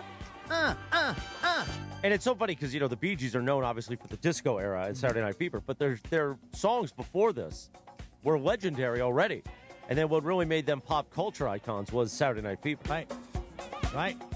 Meanwhile, George Sedano is in Milwaukee. We are breaking down today this Baxter Holmes article on ESPN.com. An expose into LeBron versus Genie versus Clutch. No, I don't think it's an expose. I don't think it's just that. There's a lot more than just LeBron. The LeBron versus Genie part is actually a very small part of the, you know, and I don't know if it's versus, but that part is a very small part of the equation, I think, when you look at the entirety of it. To me, the thing that sticks out the most is just the mistrust along the way from everyone involved, from the family. And there's if you read the headline of the story, there was one of the headlines is "You shouldn't have been born," and allegedly, according to the story, that's something that Jeannie said to one of her younger siblings because of a promise her dad had made to her mom, Mr. Jesse, about not having more children beyond their children. Yeah, it's all kind of a weird thing, too, because, you know, we're talking about Genie, we're talking about LeBron, we're talking about, you know, the feud between the siblings. But really, as celebrated as Dr. Buss is in Los Angeles, the reality is that, you know, here's a guy, we all know who he was. We all know what he liked. And he liked the ladies. And he liked doing it. You know what I'm saying? And don't we all? And then it just turns into like one giant family mess because you got multiple kids from multiple women. All? Yeah, don't we all like to do it? Hey, don't we all? I mean, come on, right? What is wrong with you? Cappy, you a freak, man. It's true. We do. I think in the end, that's all true, by the way. And whether you say that he set up his kids to be able to take over the empire or not, he didn't invest into other things, right? They didn't build out an empire. Like Jerry Jones, we all think it's just the Dallas Cowboys, but there's a lot of other ventures in that family that are making money. I've danced with the devil. And that's one of the issues. So, yes, he did own the L.A. Kings for a while. Bergie, when did he sell? He sold it in, like, the early 90s, I believe. But he had to eventually get out of those ventures for whatever reason. The family didn't use the immense wealth to set up all these other businesses for the other kids to do something. Right. So they all ended up trying to run the Lakers, and it didn't work out. Yeah, or along the way, they tried to run other sports franchises Just because they didn't were work. part of the empire, right? But it is interesting how, like, when you look at these companies, like look at Stan Kroenke, just as an example. You don't look at Stan Kroenke and hear about Kroenke kids along the way. Now, there is one of his kids that I know has something to do with the Denver Nuggets. But I just read a piece where Stan Kroenke is the largest landowner in the United States of America. Wow. So that's just it. That's his business. His business is not the Rams or the Nuggets or the Avalanche or any European soccer team. His business is real estate. He is an ultra-wealthy multi-billionaire who likes to play in this arena of professional sports. But it's not his whole family business. Teams like the Lakers, this is their whole family business. The Chargers, exact same situation. Yeah. And they have their own inner dynamics of family issues because everybody wants their hand in the cookie jar. And that's what happens in family businesses. Yeah, correct. And Cappy, here's what you're kind of led me where I want to go. I thought there was one graph that I thought was fascinating. Okay, tell me. And it kind of leads up to what you were saying earlier about Jeannie just kind of being over all of it. You know, all of it, right? And I remember this time particularly. It was around.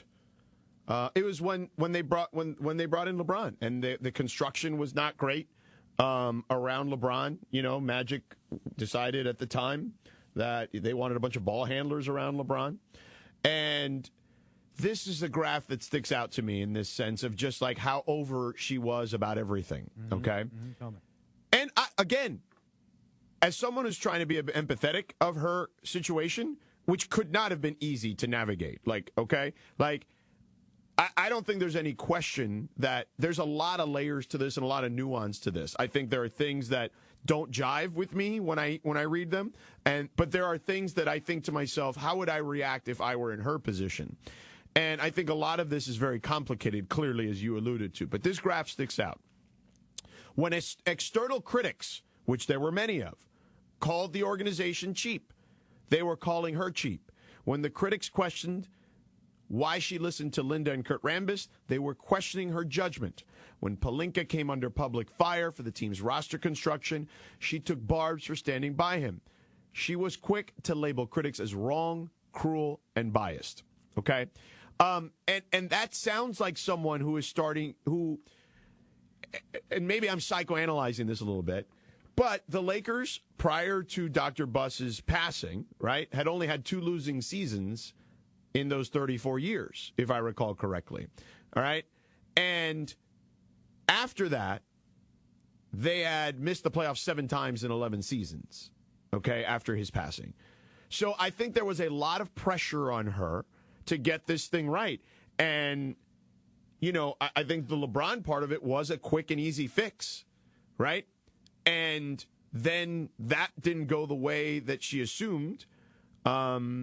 For various reasons, some of it in their control, some of it out of their control. And same, I would say, for LeBron and his cohorts.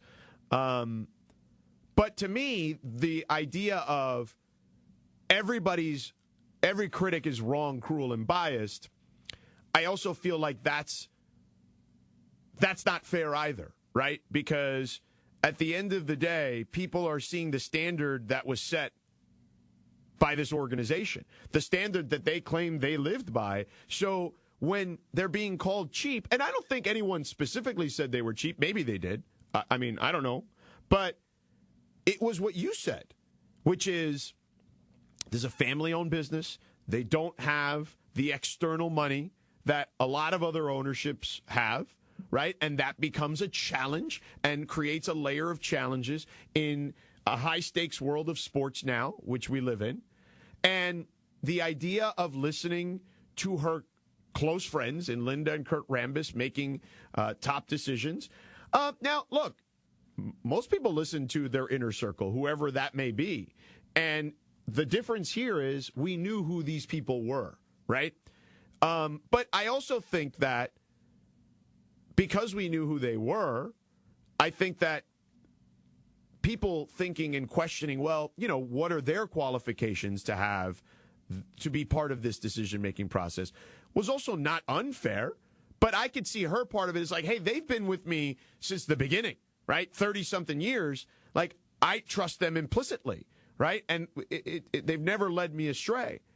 So, but again, there's two sides to that. It doesn't mean that people are being unfair. People are just questioning their qualifications for it at that particular time. Yeah. And I don't think that was not. I don't think I understand why people were questioning their credentials to run the organization at that time.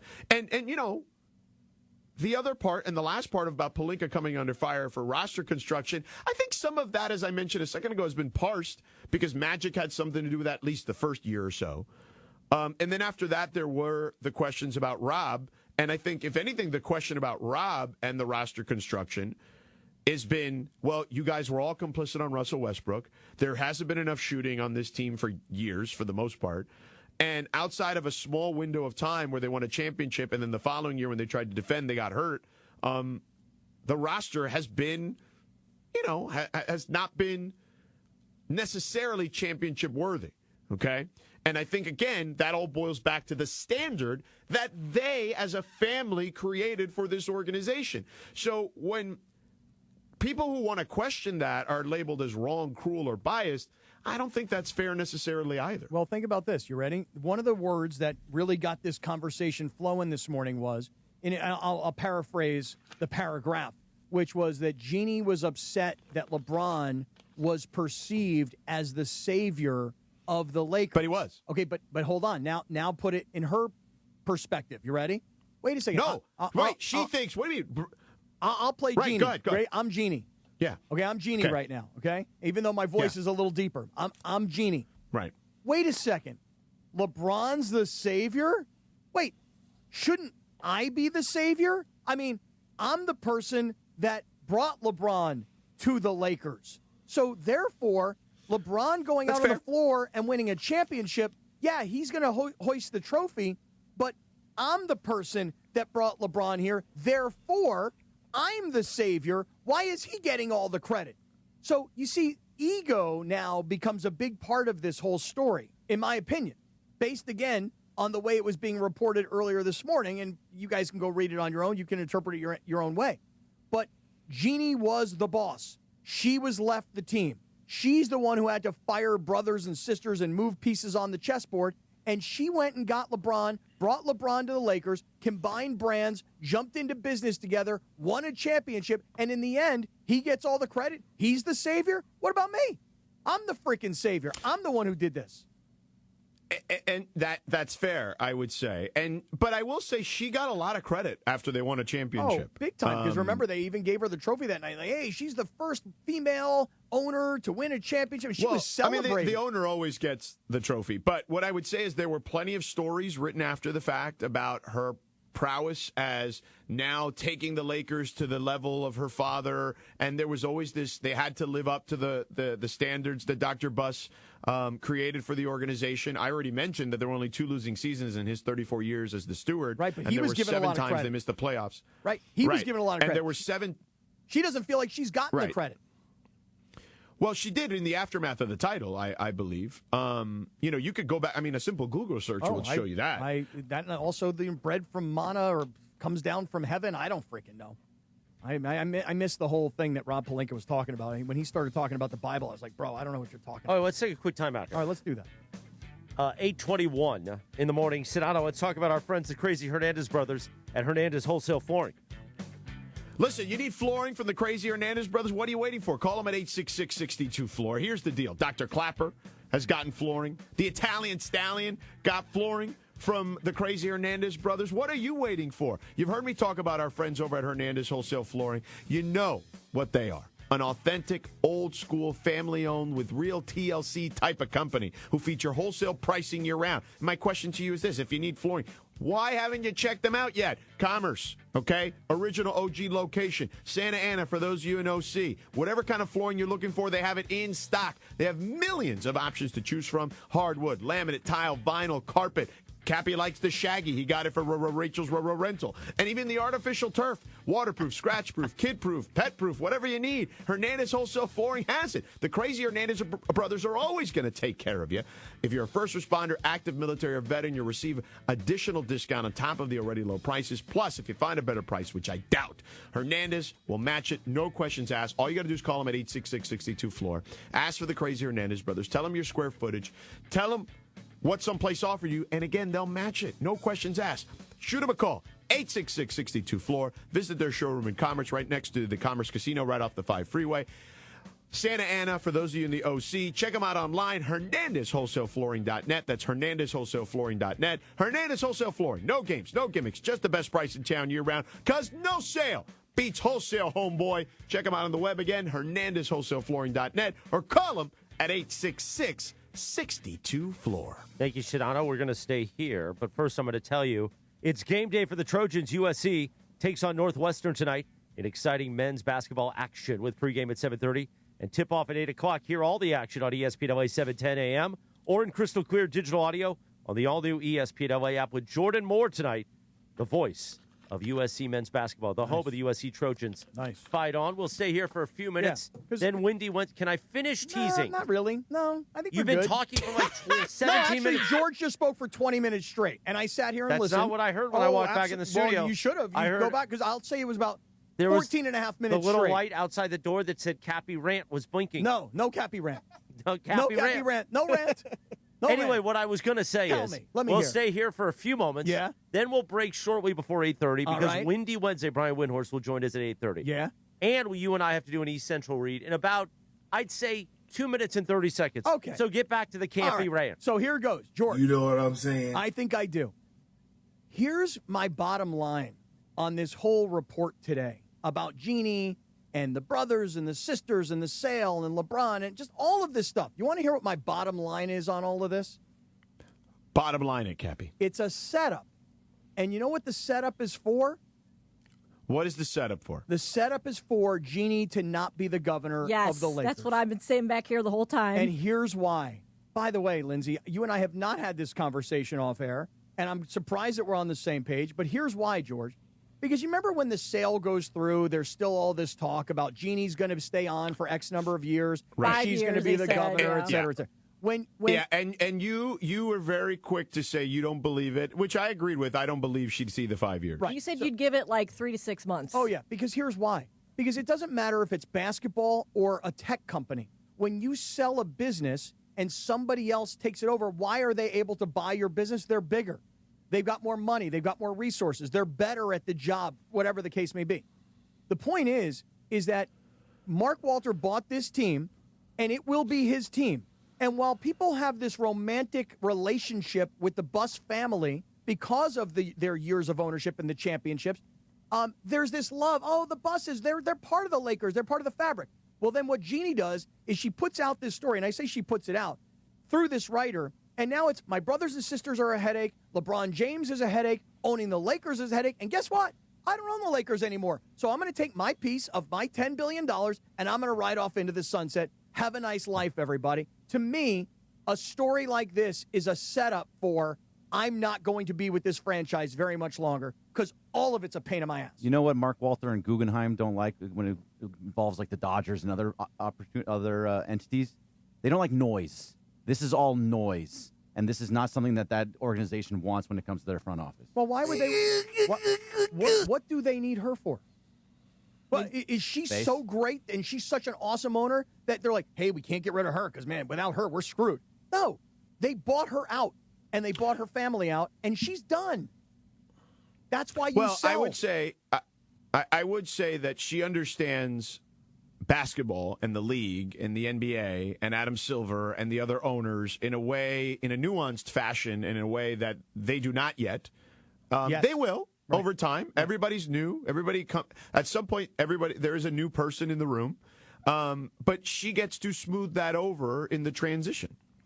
Right. Would which you say will that not last much longer? Would you say that maybe she thinks the writing is already on the wall, hence the timing of this story? Because Greg said earlier, like, the timing of it is very interesting. And I said, well, she must think that she's on the way out. Otherwise, why would she be talking, right? Well, to me, look, he bought the team. He owns the team. He's going to want to do things his way. And chances are his way is probably better based on his success with the Dodgers versus her success with the Lakers. To me, this is a setup for, hey, it's been fun. It's been real. Time to peace out. That's what we're going to do. You know what, Cappy? Wait. To your point there's an interesting point in the story where Johnny says that the selling of the team gave them hope beyond money. He told ESPN that the Bus siblings might only see each other at an occasional Lakers game or at Thanksgiving, if they did at all. When talk veered away from the Lakers, he said they could be jovial with each other with laughter filling the room at rare gatherings. The Lakers were the tension point in the family, he said. Yep. See, we might go back to being a family if we don't have to own the Lakers anymore. Like, we can all be nice to each other. Wow. All right, 8:28, we get ready for Brian Windhorst to join us and give us his thoughts on the story. A windy Wednesday right here on the Sedano and Kap Morning Show. Cappy, I was there last night. You and I will both be there tonight. In fact, that was my sign-off when I did the first segment with Samboni on the Kings postgame show last night after the Kings beat the Rangers. Oh, the Rangers aren't very good. But I said, hey, I got to sign off now, Samboni, because I got to go across the street to my downtown L.A. home away from home, where I walk in and they say, hi, Mr. Morales. Here's your keys. Here's your waters. You look tired. Have a good night. The East Central Hotel in downtown L.A. I like that they call you Mr. Morales because they usually call me Mr. ESPN. Ah. How about that? Mr. ESPN. And where's your partner? I'm like, oh, he's coming. Don't you worry. He's coming. Hey, the East Central, right across the street from LA Live, right across the street from our studios here in downtown LA. If you're coming down to go to a game at Crypto.com, if you're going to a restaurant at LA Live, if you're going to a show at the Microsoft Theater, if you happen to be in town for a convention over at the LA Convention Center, the East Central Hotel is the perfect place for you to stay because they've got the biggest hotel rooms in all of downtown LA. They've got that brand new gym with everything you need in a hotel gym, treadmills, bikes, dumbbells. They've got the Nixo Lounge, nice breakfast in the morning, cocktail in the evening, watch the games at night, and that vibe that you get when you're just one floor up and overlooking downtown LA and right down Figueroa. If you are looking for the place to stay, you're having a big date, you're not going to drive home, you decide to stay at the East Central Hotel where we stay. The East Central Hotel in downtown LA, entertainment's official address. Officially right. Don't get behind the wheel drunk. Don't be a scumbag. Get a room at East Central Hotel and be safe. And then wake up in the morning and if you ask, Cappy and I will come visit you. Yeah, maybe we'll knock walk on your across door. Yeah, we'll come and say hi. We don't care. I'll show you how to use the middle towel. Anyway, 8:30 in the morning, the Sedano and Kap Morning Show. Brian Windhorst joins us next. The Sedano and Kap Morning Show. 3 minutes. We're back. Jack. The Sedano and Kap Morning Show. We've all said it for years. The Monday after Super Sunday should be a holiday. And this year, Yamava Resort and Casino is making it happen.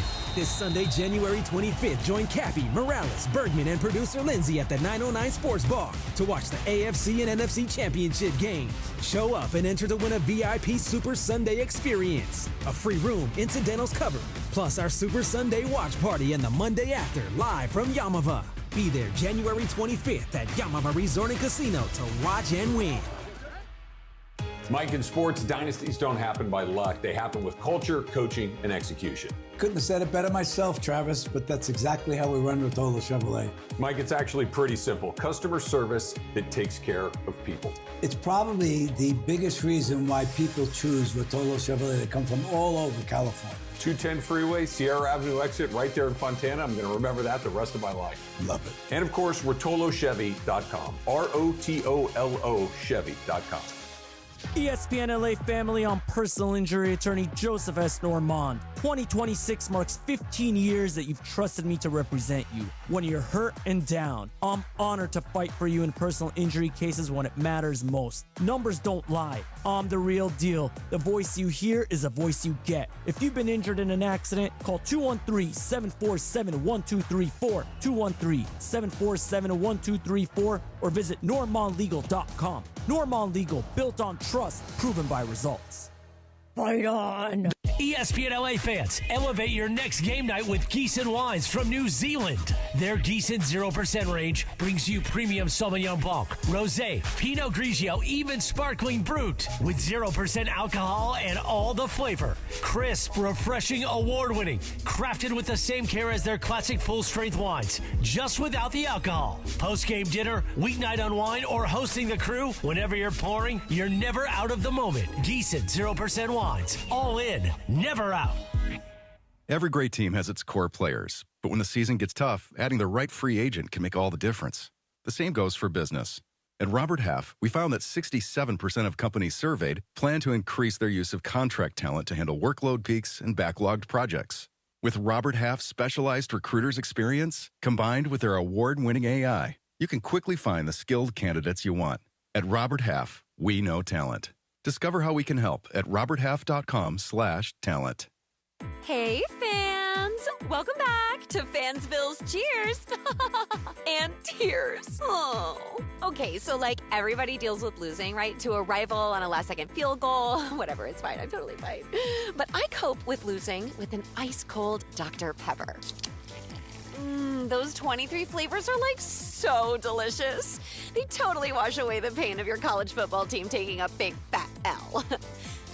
College football, it's a pepper thing. The Sedano and Kap Morning Show, presented by Call Jacob and Jacob Emrani. The new phone number, 800-345-6789. My guy, your guy, Cappy's guy, the great Jacob Emrani.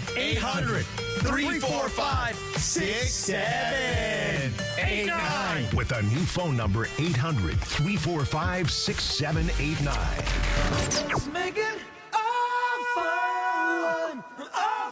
8:34, good morning. Quack, quack. The Sedano and Kap Morning Show on a windy Wednesday. On this day in 1994, the #1 hit, Bryan Adams, Rod Stewart, and Sting. Cappy, one of my favorite songs of all time, when they got together and sang All for Love. From the Three Musketeers soundtrack. Remember the Three Musketeers? Yes. That's kind of like you, me, and Sedano, but when Brian Windhorst is here, my Columbo brother, it becomes Windy, Cappy, and Sedano, which I'm okay with. You are. They are the Three Musketeers on Wednesdays. Good morning, Brian Windhorst. Where would Brian Windhorst be in line at your wedding to dance with you? Where is he? Because he's my Columbo brother, I think he moves ahead of you now. This is unbelievable. To this song, Morales, I want to dance with you to this song. Let's do it. Yeah. There you go. But we won't look each other in the eye. That that's where I have to draw a line. That's where it gets weird. You guys could share a churro in the middle of a dance. You know? Just wait. We're working him up to that moment. Yeah. So, Brian, the backstory of that is I've shared many of churros with many of listeners at events. Yes. That's the thing. And you can see this cupcake that Chris is eating out of my mouth right over here. Yeah, on I this just t-shirt. sort of ignore that. Yeah, I just, you do. just walk right on by. Yeah. So Wendy's in studio this morning, George, and you want to let Wendy know what we've been yapping about here? Well, I mean, I'm sure he's guessed what we've already been discussing. We literally did like 3 minutes on the game last night, and the rest of the show has been on Baxter Holmes' story. By the way, good win. It was a good win. Yeah, it was a good win. But we've spent 97% of the show thus far on Baxter's story. What did you make of his findings? Well, I mean, it doesn't present Jeannie in the greatest light. I would say that the thing about Jeannie is, you don't even have to. I mean, if you do know her, you probably like her. Most people who know her like her. She's very well liked in the NBA. But I will say that if you just look at her actions, forget about her reputation, forget about what she's ever said, just look at her actions.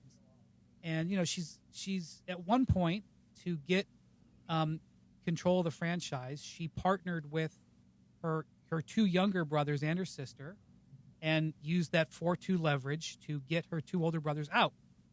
And, you could argue that was a really good move, that getting those Jim out from basketball operations was a good move. I mean, they won the championship several years later. Like, they were underperforming with him in the job. But she did do that. She partnered with half of her family and leveraged them out. And then 8 years later, the way Baxter describes it in this story, she flopped around and partnered with her older siblings to leverage out her younger sibling. And you could argue that was a good move, because I don't think this, if you ask me the question, why did the Lakers sell? I think it's actually very simple. I think it's complicated because it's family, because everything with family is complicated. But the Lakers sale, in my mind, is very simple. And there were two reasons why the Lakers sold. One, valuations went crazy, largely driven by the Celtics selling for $6 billion, and that Middle East money wants into the NBA. The Lakers were bought with Middle East money. I know that Mark Walter led and he is the governor. I guess Jeannie's the governor, but he is the controlling owner. But that group, Mark Walter's group, took on $10 billion from Abu Dhabi shortly before. I mean, I don't work for the company, so I can't verify that 1 week the other, but they took on $10 billion from Abu Dhabi, and then 3 months later bought the Lakers for $10 billion. They actually bought it for $6 billion, but $10 billion valuation. The influx of that Middle Eastern money and the Lakers just lifted all the valuations. So, maybe they knew that they could sell the team for $10 billion, but maybe they didn't think they could do that till 2035. But all of a sudden, the Lakers are now worth a lot of money.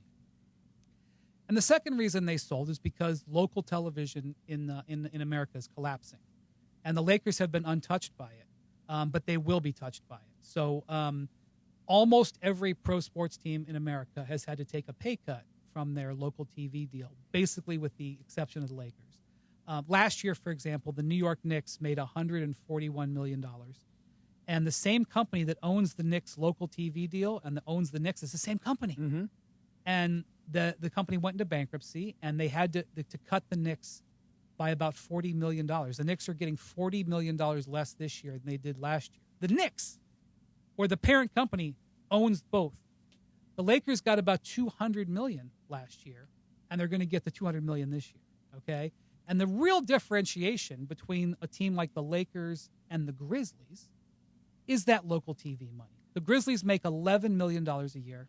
The Lakers make $200 million. They compete for the same conference.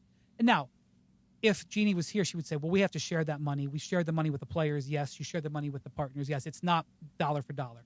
But that is the Buffalo Bills and the LA Rams get the same check, okay? Because it's all shared. What differentiates the Lakers financially is that local TV deal. And the local TV, the company is for sale, okay? And so they are under threat. And so in Baxter's story, he said that the Buss family each got between $3 and $5 million a year. Like, that was their salary. Mm-hmm.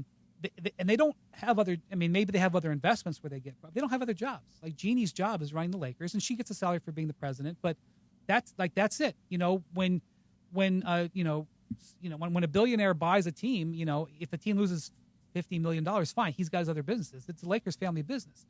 So here we have the Knicks, who are comparable to the Lakers, taking a 33% pay cut. The Lakers were facing that. Maybe not tomorrow, maybe not next week, but very soon. So they were facing a situation where their local TV, which differentiates the Lakers from everybody else, was under threat, and the valuations exploded. Teams went from selling for, $2-3 billion to selling for $6 billion. They get $10 billion. That's why they sold. All the other stuff is palace intrigue. But at the heart of it, and by the way, I think the Lakers selling was the right decision for the Busses, and I think it's going to strengthen the organization. That's sort of the takeaway. The intrigue about the background is what makes it fascinating. But I do think that Jeannie, regardless of how you feel about her actions, I think she made the right decision for the family, and I think she probably made the right decision for the Lakers. Think she'll be around much longer?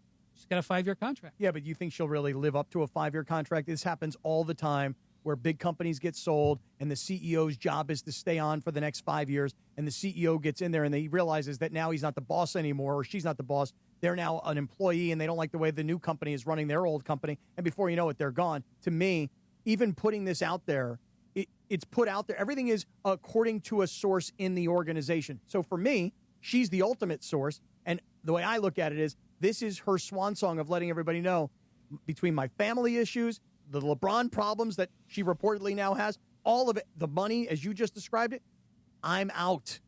I'm taking my money, and I'm out. I don't think so, because she specifically designed this deal, and very clearly she put the deal together because Mark Walter was her partner. This is one thing that wasn't in the story, but obviously if you know the Lakers, you know that as soon as AEG, which owns the building we're in right now, as soon as AEG got the Lakers to sign a new lease on Staples crypto, Philip Anschutz, who owns it, he immediately sold his 27% of the Lakers to Mark Walter and his group. As soon as he made sure that his arena was going to be filled, because he was losing the Clippers, and he owns the Kings, so he wasn't moving the Kings. As soon as he made sure that the Lakers were here, he sold. And so for the last couple of years, Jeannie has had partnership with Mark Walter, and she's gotten to learn and get to know him. She liked him. So, of course, she negotiated the deal. And she negotiated the deal so that she would remain the governor. And I don't think that she would have negotiated the deal in a way that didn't keep her in the governor if she didn't intend to do it. The question is, who's making the big decisions? Is it going to be her on basketball decisions, or is it going to be Mark Walter? And that's yet to be, I think, determined. Yeah, I'm still of the opinion she's not long for it. That's just my opinion. You could be right. So I don't have specific insight. Mm-hmm. So, Brian, one of the things that starts getting relitigated in this story that Cappy pointed out was just the relationship with LeBron. Yeah. Right? And I think that, you know, in the story it claims that she wasn't thrilled with the way he was painted as a savior, to which I said, you know, I mean, well, he kind of was. They had missed the playoffs 7 times in that stretch before he arrived. Or check that, 6 straight years before he arrived. They did miss it the 1 year with Russell Westbrook. But the other part of it, too, was they talked about the Russell Westbrook situation and how LeBron kind of wiped his hands of it, even though they did it to appease him. And I feel like all of this is revisionist history, right? All of it is, whether it's the Westbrook stuff, I mean, nobody put a gun to anybody's head. They were all in on it. They all labeled this as a big 3. Everybody from the ownership to the front office to LeBron's team. And I also, again, going back to the original part of it, LeBron did save them. They were the worst franchise in the sport. Them and the Knicks, basically, were toggling back and forth for that. Just kind of how do you view the relationship with LeBron and the way all that has transpired and the way it was portrayed in the story? Well, I think LeBron intended to stay in Cleveland, and then the Kyrie Irving thing blew up, and that was in 2017. And LeBron decided before his last year that he was going to do one in Cleveland and done. And I could, give you a whole chapter and verse about all that went down. Just trust me. And I think he, in 2017 looked around and saw the Lakers and saw a great opportunity. And whether he decided he wanted to do that in August of 2017 or whenever, he obviously very clearly, because he made the decision on July 1st. His previous 2 times, he dragged his thing out to July 7th, 8th. He knew what he was doing. And the Lakers made trades at the trade deadline to open up the cap space. The Lakers knew what he was doing. When LeBron went back to Cleveland, they didn't have the cap space. George, this is one thing people don't remember. They not only did they not have the cap space, they had Gordon Hayward in their building, and they were about to give Gordon Hayward an offer sheet. And all of a sudden, Rich Paul had to say, "Hello, LeBron's a free agent. Did you guys notice that?" And they're like, "Oh, really?" The Lakers, again, they didn't realize that, huh? I mean, I'm an enormous believer of actions over words, because people just lie or don't know or whatever. You can trace their actions. The Lakers made trades at the trade deadline in 2018 to make sure they had cap space for LeBron. So what does that tell you? Okay. And then again, let's look at the actions over the words. Why did LeBron get a no trade clause 2 years ago? Why did he do that? Did he do it just for fun? Just to have it? Why did he get it? That's an action. Last year, the Lakers did not offer LeBron a contract extension. That's an action. So you can debate whether you believe sources and all this stuff, and there's gray areas or whatever. And as with anything, like when it comes to the Russell Westbrook thing, I look at it as one thing that you see when you're in the NBA a while. George, you know this. You have these conversations when a team makes a really good draft pick. Mm-hmm. There's a line of people. Oh, no. I saw him when he was 16. Oh, no. There was this workout in Santa Monica. There was only one person there. I called under the fence. Oh, no. I knew his cousin's uncle's brother's wife. And everybody, it puts it on their resume. Okay. But when it's a bad draft pick, no, that was Jim's. No, that was Tony's. Tony pounded the table. This is what happens with the Westbrook thing. The action, forget about that. Pay attention to the actions. The action, he got a no-trade clause, and they didn't extend it. That's all you need to know. The great Brian Windhorst, he's going to continue to join us on a windy Wednesday on the Sedano Kap Morning Show. Did you run him off like the Oscars there? What Pretty happened? much. He kind of pulled him off the stage. I let him close out on a brilliant point so that you, George Sedano, could tell us about your home away from home. Cappy and I have the East Central Hotel in downtown L.A., but you have our friends at LAX. Yeah, where changes are arriving daily. The People Mover trains are coming soon, rolling soon as part of LAX's ongoing investment to improve your travel journey. The new trains will quickly move guests between all terminals, the new consolidated rental car center, metro trains and buses, and the economy parking, all in 10 minutes or less. Yep, round trip. That's the way it'll go. Departing every 2 minutes, they'll help approximately 30 million passengers per year, and it'll clear all that congestion in the bowl. So to learn more, go to this website, lawa.org/ESPN. That's lawa.org/ESPN. More Windy with us in 3 minutes from right now. The Sedano and Kap Morning Show. We'd like to thank our founding partner, Providence. Providence, caring with compassion in Southern California. This is the Sedano and Kap Morning Show. For a century, the Genesis Invitational has stood as one of golf's greatest stages, where the game's legends make their mark and history is written. It's official. The round that will long be remembered. Oh, yes! Ludwig Oberg. February 19th through 22nd, celebrate 100 years of championship golf. Experience the drama, the tradition, and the moments that define the Genesis Invitational. Get your tickets now at genesisinvitational.com.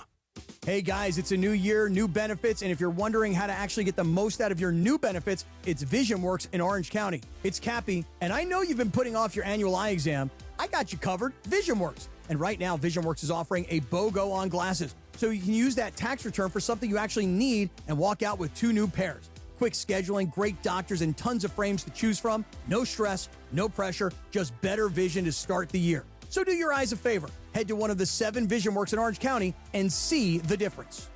George Chevrolet is kicking off the new year with big savings. GM John Good makes it easy. Up to $11,000 off MSRP on the dependable 2026 Chevy Silverado 1500. Or up to $6,500 off select 2025 Silverado 2500 HDs. John Good and his team deliver great service and savings that last. George Chevrolet off the 91 freeway at the Lakewood exit in Bellflower. Or online at georgechevy.com. Chevrolet. Together, let's drive. Discounts off MSRP select models. Ends 2/2/26. See dealer for details. 866-949-4805.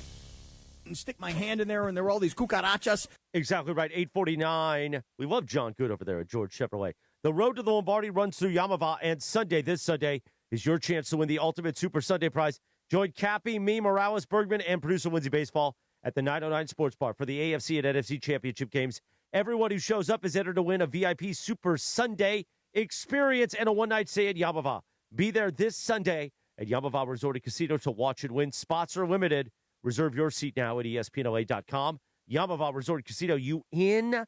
We are back with Wendy in 1 minute from right now. The most trusted jingle in Los Angeles has a new number. Accident or injury, call Jacob and Ronnie. Call Jacob 1-800-345-6789. Call Jacob. My name is Whitney Allen. I am a widow. My husband Ryan died. We never thought in a million years we'd have to use life insurance. The unexpected happened. With Ethos, it is so fast and easy. It's 100% online. You can get a quote in seconds, apply in minutes, and get same-day coverage. No medical exams, and you can get up to $3 million worth of coverage through Ethos. Get your free quote at ethos.com/game. That's ETHOS.com/game. Time spent on application may vary. Online health questions required. Okay, I have to tell you, I was just looking on eBay where I go for all kinds of things I love, and there it was. That hologram trading card.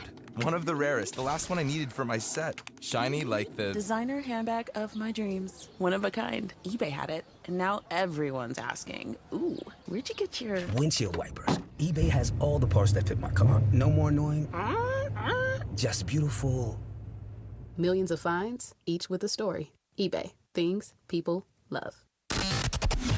This is the Sedano and Kap Morning Show. 8:51, good morning. The Sedano and Kap Morning Show on a windy Wednesday. Yeah. Happy birthday. We lost him in 2002, Cappy. Jam Master J. All right, who's got this song? Who's got it? It's tricky. I met a little girlie. Her hair was kind of we really don't have time Went for that. to her house and bust her out. I had to Cappy, be home early. We're kind of tight on time here. It's time for the Morning Wood, which today is Brian Windhorst with us. Of course, Cappy and Sedano, the home of the hardwood.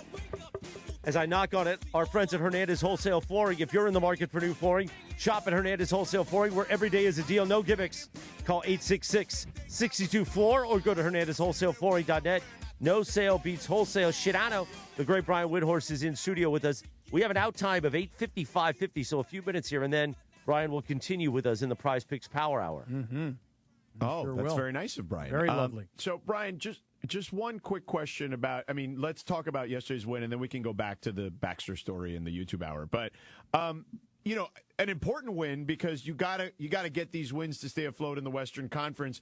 And I know Denver's played much better than people anticipated without Jokic, but if you're the Lakers, even on the road, you have to win that. Well, one of the things that's carried the Lakers this year is how good they've been on the road. Like, their road record and their clutch record is why they're still in good position. Mm-hmm. And so that's a game last night where, they could have let go of the rope. The Nuggets were going, and it's hard to win in Denver. And and they kept the pedal down and got it out. And this is an 8-game road trip, and there's certain games where they're not going to have it. They're going to be tired. They're going to be playing against a team that's hot. And so last night there was a window. And this is one thing about the Lakers. Like, I honestly don't think that they could realistically have a better record than they have right now. Maybe you say, well, what about this one game? Okay, maybe they could have won that. But, every game that was 50-50, they pretty much won. They're like 95-5 in their 50-50 games. And so that's a game last night where I don't know what percentage you want to put on it. But sticking with it and winning those games, the way Austin played when Luka and LeBron were out, the way Luka played when LeBron and Austin were out, like keeping those victories is what the difference is between being the 7 seed and you're in the play-in and being the 3 or 4 seed and you got home court, which is what the Lakers were able to do last year. And so whatever you want to say about them, they have maximized their opportunities to keep themselves in a good place in the standings. And you got to give them credit for that. Got to give them credit for last night as well, because the way Denver shot in the first half, we were all talking in our group text, it's like everybody who plays against the Lakers bombs away from three-point range. And in the second half, and again, you're playing in altitude. You're not there all the time. You're not accustomed to it. The way they ramped up the defense, and I was saying earlier, you could see on television LeBron's effort on the defensive end in that game last night. And then Marcus Smart. The points that Marcus Smart scored late in the game, those were very impactful points. So, and they really put the Lakers over the edge last night. So that was a great win. And excellent. Look, especially at the beginning of an 8-game road trip. And that road trip, by the way, takes you from Denver back here because you've got to play the Clippers. So you're kind of home in your bed for a night. Right. And it's 8 games that are on the road, but and one no of them Kawhi, is so they should really try to get that one too. A package just arrived for you, Cappy, in here. Oh, yeah? What kind of scam are you running? Let me see. What is it? I don't know. But we'll find out in the Prize Picks Power Hour. The Sedano and Kap Morning Show on a windy Wednesday. The Rich Eisen Show terrestrially on 7:10 a.m. if you're listening on the app or on YouTube. Just stay there, sucker. We keep rolling. Smile, mongrels. It's a Wednesday as we approach 9 o'clock in the Southland.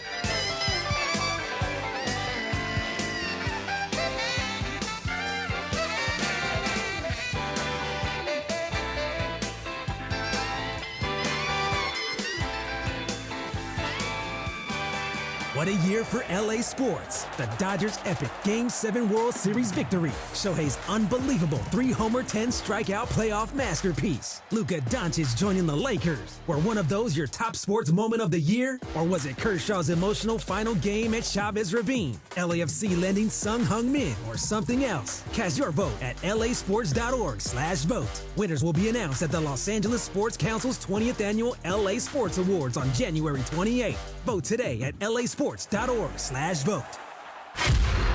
This is the Doctor in the Dugout with Dr. Alan Byer, presented by Hoag Orthopedic Institute. I'm often asked about people who suffer their first back injury, think they've pulled a muscle in their back, and they don't stretch enough as far as their back is concerned.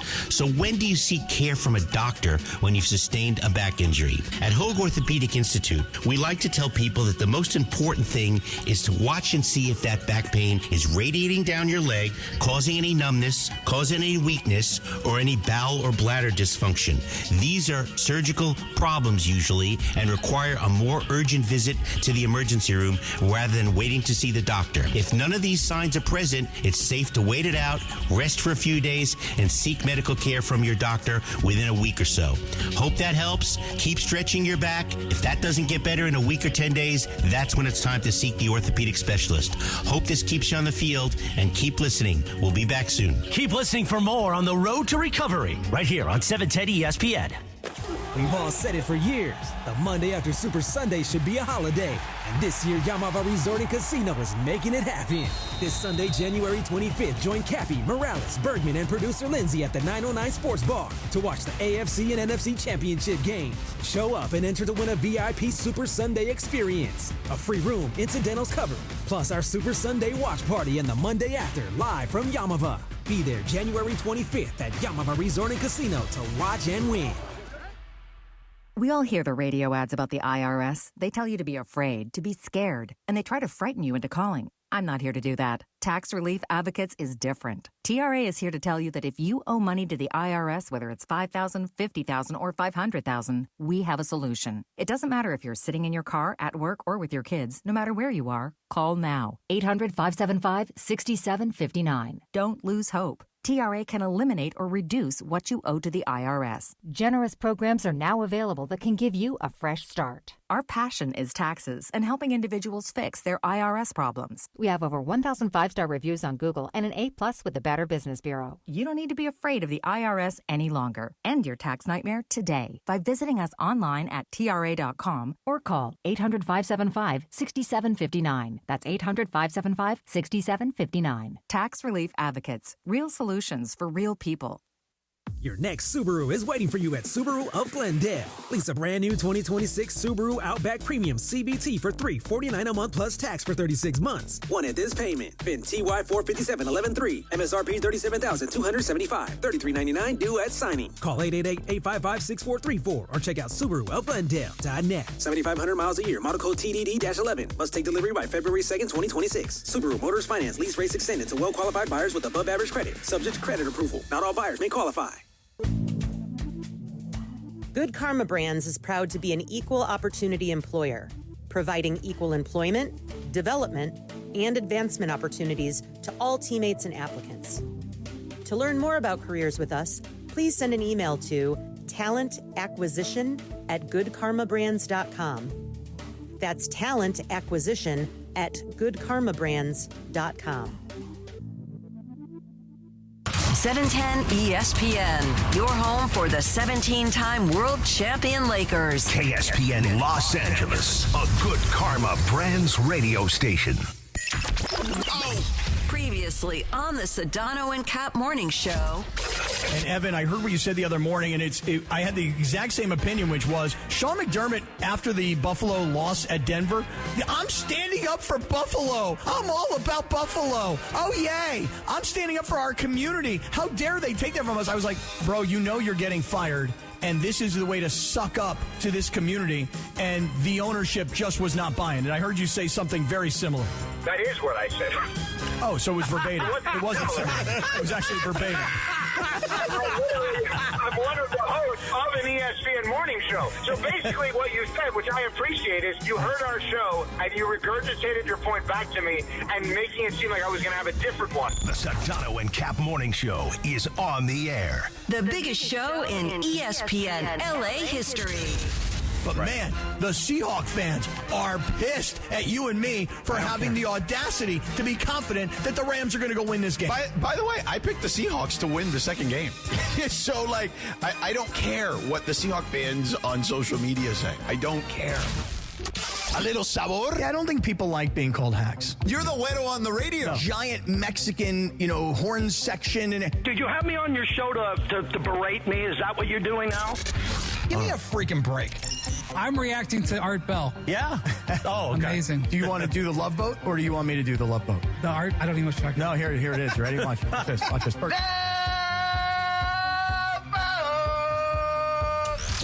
Midnight in the desert on I'm Art Bell. Scott Kaplan, eat a fat one, bro. The Sedano and Kap Morning Show on 710 ESPN. The all-new ESPN LA app and on YouTube at ESPN Los Angeles. We're bigger than U.S. Steel. Wow, that's crazy. Well, you want to woo-woo? Bit Boy. Right now. Monstrous. Beto, I don't want to eat that. We did it, Dad. We did it. You were riding high on the stinger last time. Oh, big time. So, Right, that's right. Of course we were. So, mongrels, stay tuned.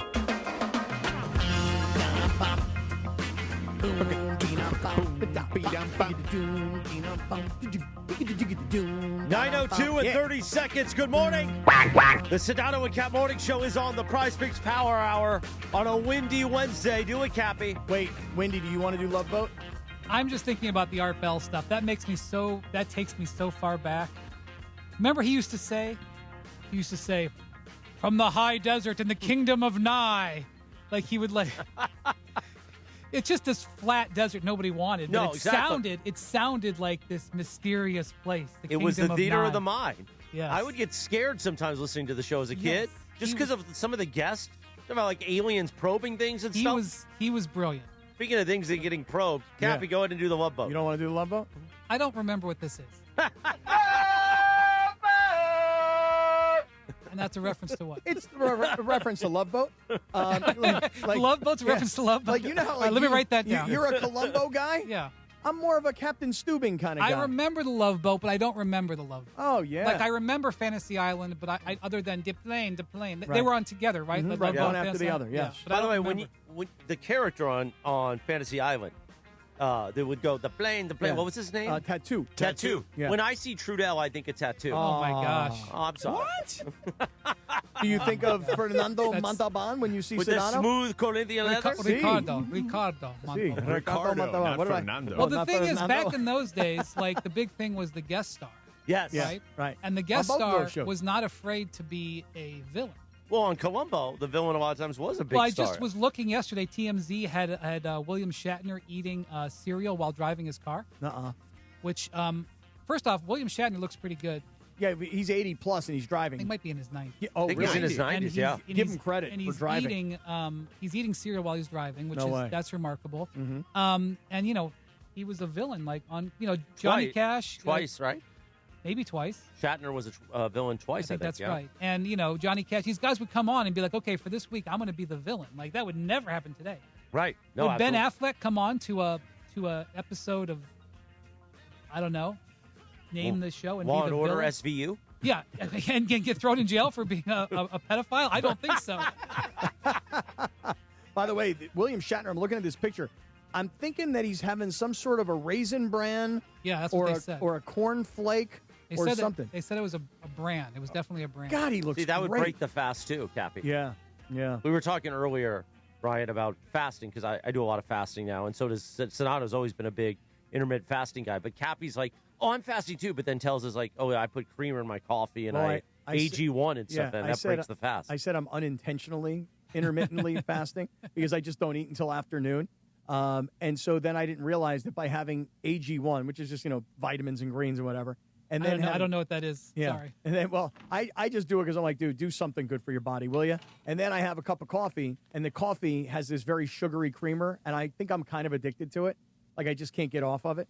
And I always think to myself, what's your guilty pleasure? Take it easy. Don't beat yourself up over it. And so now I realize that the carbs and the little bit of protein and the calories And in the the sugar. AG1 and then the sugar in the creamer apparently breaks up my fast, which is now explains why I'm not really getting any results. So Brian Windhorst is with us from ESPN, of course.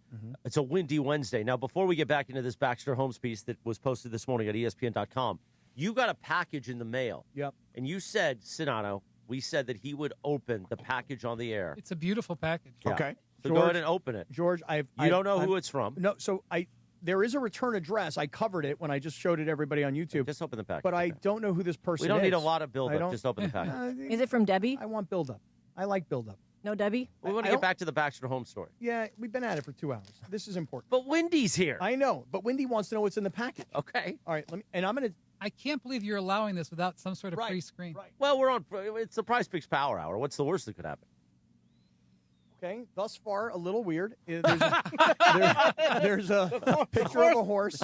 The horse. Steed. The horse. Okay, let's see. And on the back it says, "Return to Freedom is dedicated to preserving the freedom, diversity, and habitat of America's wild horses and burros through sanctuary education." So this blah, lovely blah, blah. person sent you a horse calendar. Apparently Nothing so. worse than the horse. And then I just looked inside. Oh, wait, there's more. Oh. Okay, so let's pictures see. of horses. Return to Freedom, and there's a pamphlet as to what they do. They want you to buy a horse. Well, let's see. Want you to buy a horse? And now she's written my name on an envelope. Beautiful handwriting. Really nice handwriting, right? Have you ever encountered a burro? I don't even know what it is.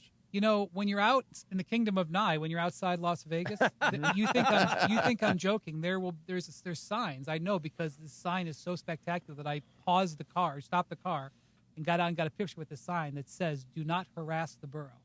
Prove it. Or don't harass burro. It says that. You know, even on the backside, George, I want you to see what I'm showing you right now. Even on the front side has my name, very nice penmanship by the lady. And then on the back, this is like when you have like really nice stationery. That card costs at least $7.99 at CVS. Okay, let me see what happens when I open this card. It's definitely a card. Okay. How do you know that, Wendy? Because I have to buy cards for my wife. It's from that card company. I think it's called Papyrus. Does that sound right? Oh yeah. It's kind of an expensive card. Oh my God! Look at the penmanship. Look at the penmanship. Hey, Cappy, Happy New Year. We don't need to read the whole card. Just show us the inside of the card. How much writing is there? Oh my God. Oh wow. Okay. You're gonna have to. Wow.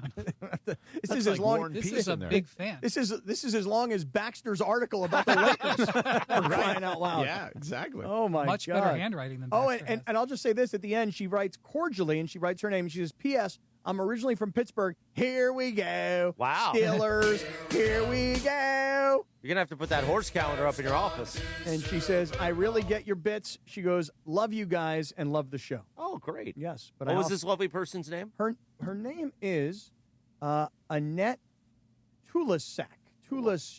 Okay, well, we love you, Annette. Thank you so much. Annette, and thank you for all the information Annette. about Return to Freedom. I'll read all about it. And by the way, I have been looking for a calendar. No, not a by the way. Let's get back into the reset. How about that?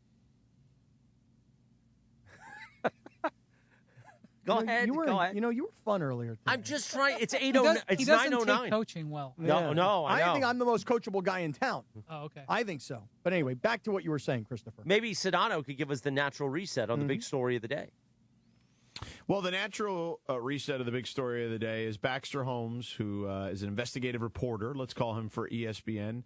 Enterprise intrepid reporter, has a story about the Lakers and just the family dynamics of the sale. There's also several blurbs in there about the relationship with LeBron and how that has been perceived over time and how that has changed.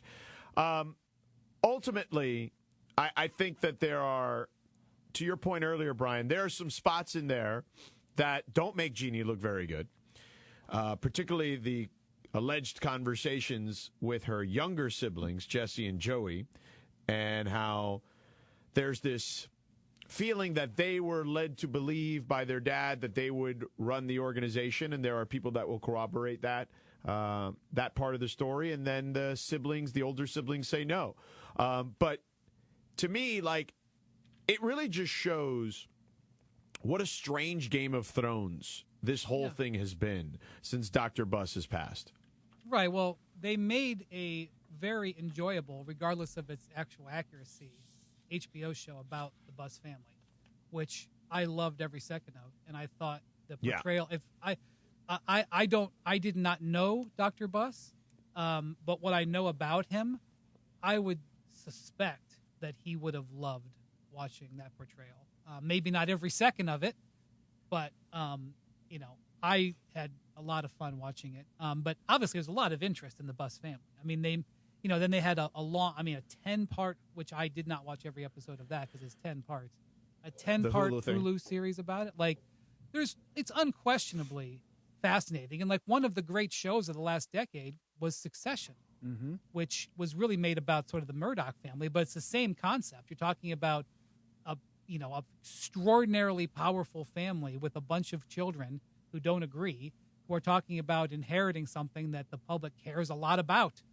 And in this case, it's one thing to have a media network another thing to have the Lakers, which is one of the most beloved brands in sports on the planet. So I totally understand why there's a lot of interest at what the Palace intrigue of it. It's part of being this kind of brand. The Lakers have certain advantages.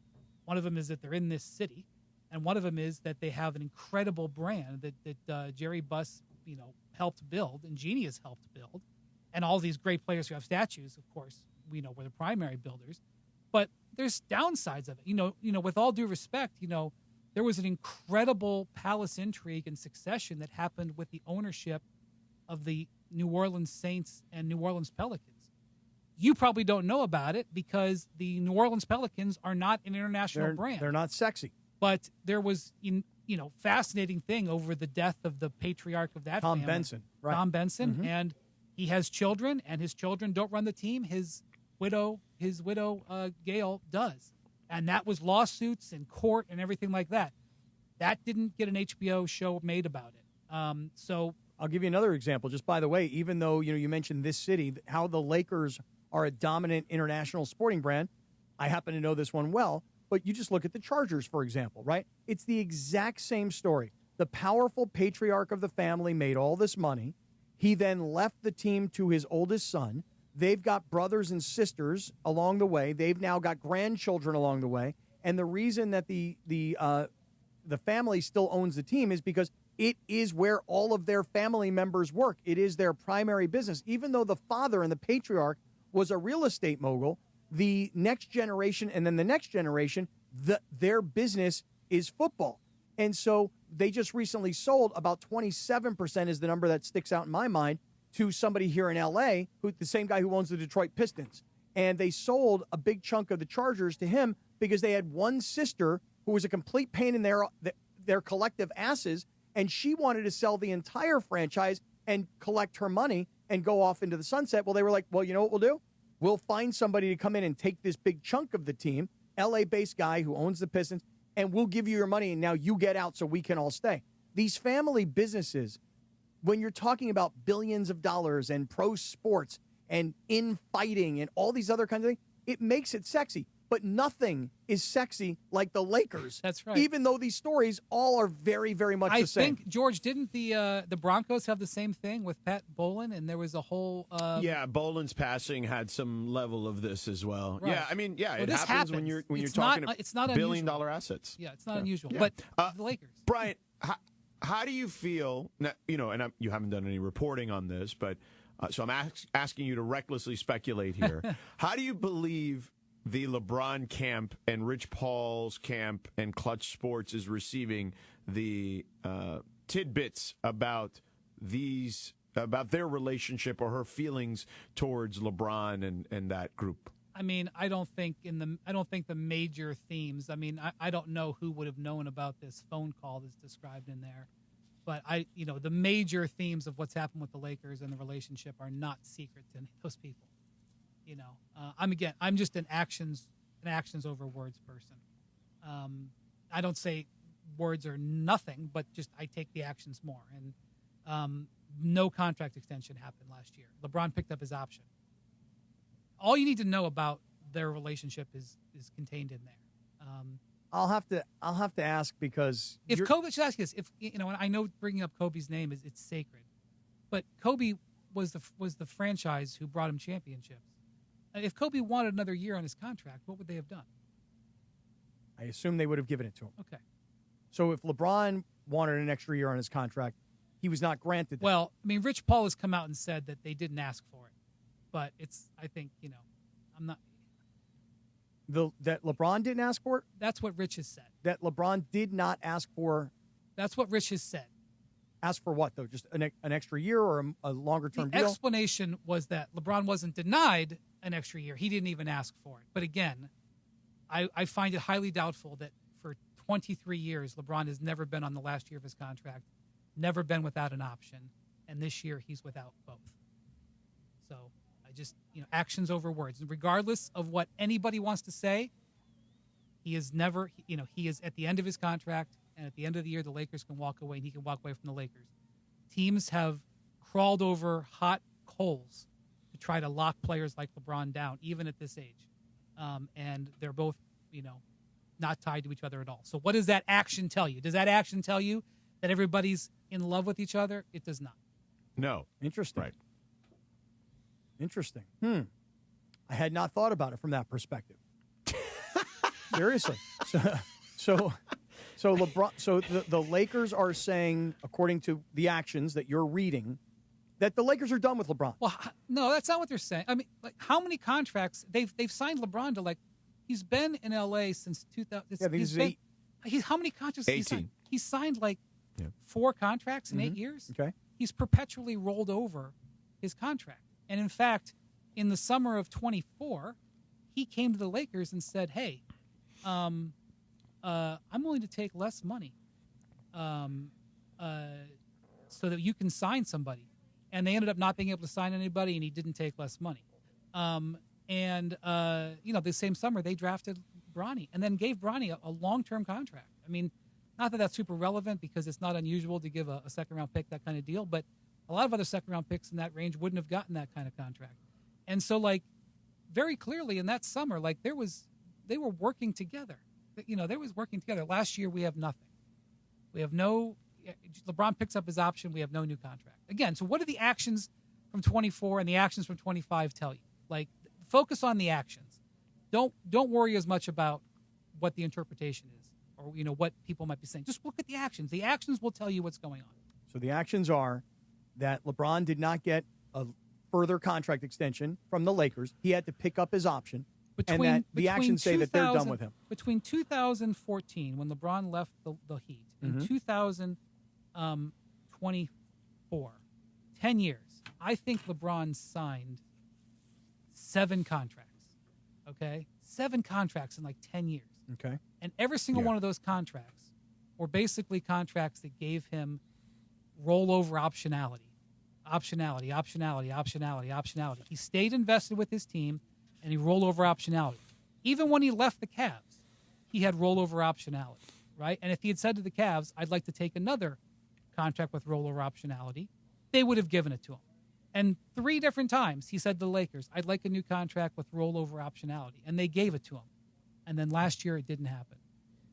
So that's an action, okay? And also Luka was traded was traded for in the interim. Those are actions. So, like, whatever anybody wants to say, whether you want to say, no, he just doesn't know what the future is, like, whatever words you want to go, say whatever you want. Look at the actions, and then judge for yourself what you think is going on. Brian, interesting you brought up Luka, because we've had this debate here on the show, and, we talked to you about it a little bit last week, right? And this feeling that this, people will call it a gap year, whatever they want to call it, right? And I don't know if you've done any reporting on this, or anyone has for that matter, but the feeling is that, Luka's in lockstep with the organization, and again, actions, to your point. What do the actions say about Luka? What I would feel like would be, if I were in his shoes, would be like, I don't want to waste any year of my prime. What is the action or the interpretation about this season as we approach the trade deadline in a few weeks? Luka has taken action. He signed a long-term contract extension last year. He could have not signed and rolled it over. He could have signed a short extension, but he signed a long-term contract extension. He, with his actions, says, I am invested in the Lakers. I realize that, by the end of this contract, LeBron's not going to be here in all likelihood, even if it was going out, even if they won a championship this year and LeBron, weeping at the parade said, I'm hanging it up, or the Lakers go 0-82 and LeBron plays 12 games and whatever. Very likely, no matter how it goes out, LeBron's not going to be there. So Luka signed a contract extension to take him past LeBron and to say to the Lakers, I believe in this franchise. And which, by the way, why wouldn't you believe in the Lakers? Why wouldn't you believe in the brand of the Lakers? Why wouldn't you look at the owner of the Dodgers, who's built a multi-chain champion across town? I think it's kind of a no-brainer that he would sign that. But he did sign it. His action is, I'm invested in this team. What the actions of again, if you're looking at actions, what the Mavericks did was they looked at Luka and they said, okay, here's a guy who is one of the most talented offensive players in the modern era. My God, what he is able to do with the basketball, whether it's shoot, pass, dribble, it's unbelievable. He doesn't defend. He didn't defend when he was 25 pounds heavier. He doesn't defend now. He's not going to defend if he's 10 pounds lighter. He's not going to defend, okay? Are there individual moments of games where he defends? Yes. Does he have stretches of weeks where he defends? Sure. Are there good matchups for him? Sure. But he doesn't defend. Okay. So that means if you're going to have Luka, you got to have defenders all around him. And that's what they did in Dallas. And it took him a couple of years. And then it's like, well, what else do you need with Luka? Well, because people are going to get past him, you got to have somebody at the rim who can have his back. So you really should have a basket defender, and you should really have perimeter defenders who don't necessarily need the ball, but can also defend. So you look at the team that the Mavericks built. That's exactly what they built. They focused on getting big men who could defend the rim, and they went out and got some perimeter guys who could do that. That's what the Lakers are going to have to do. The Lakers are going to have to build that type of team.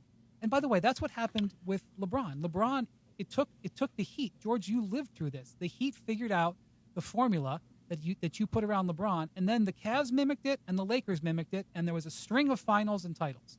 So the Lakers now have to build out, and that's why what Rich Paul said last week was not incorrect.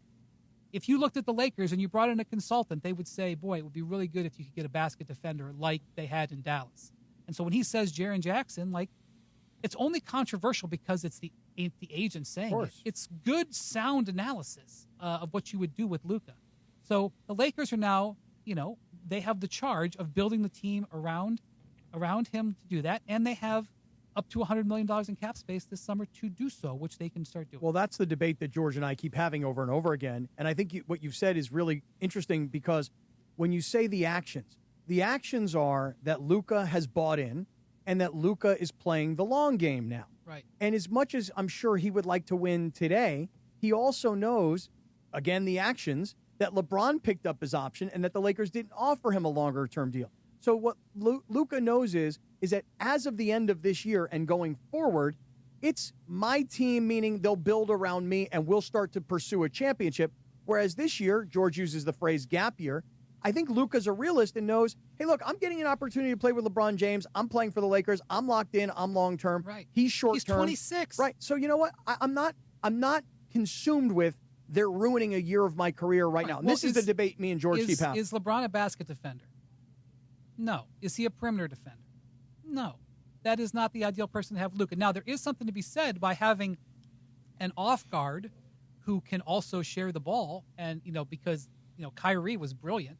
And, if you could get a player like Kyrie, but, Austin Reeves isn't Kyrie Irving, but it's not the worst comp.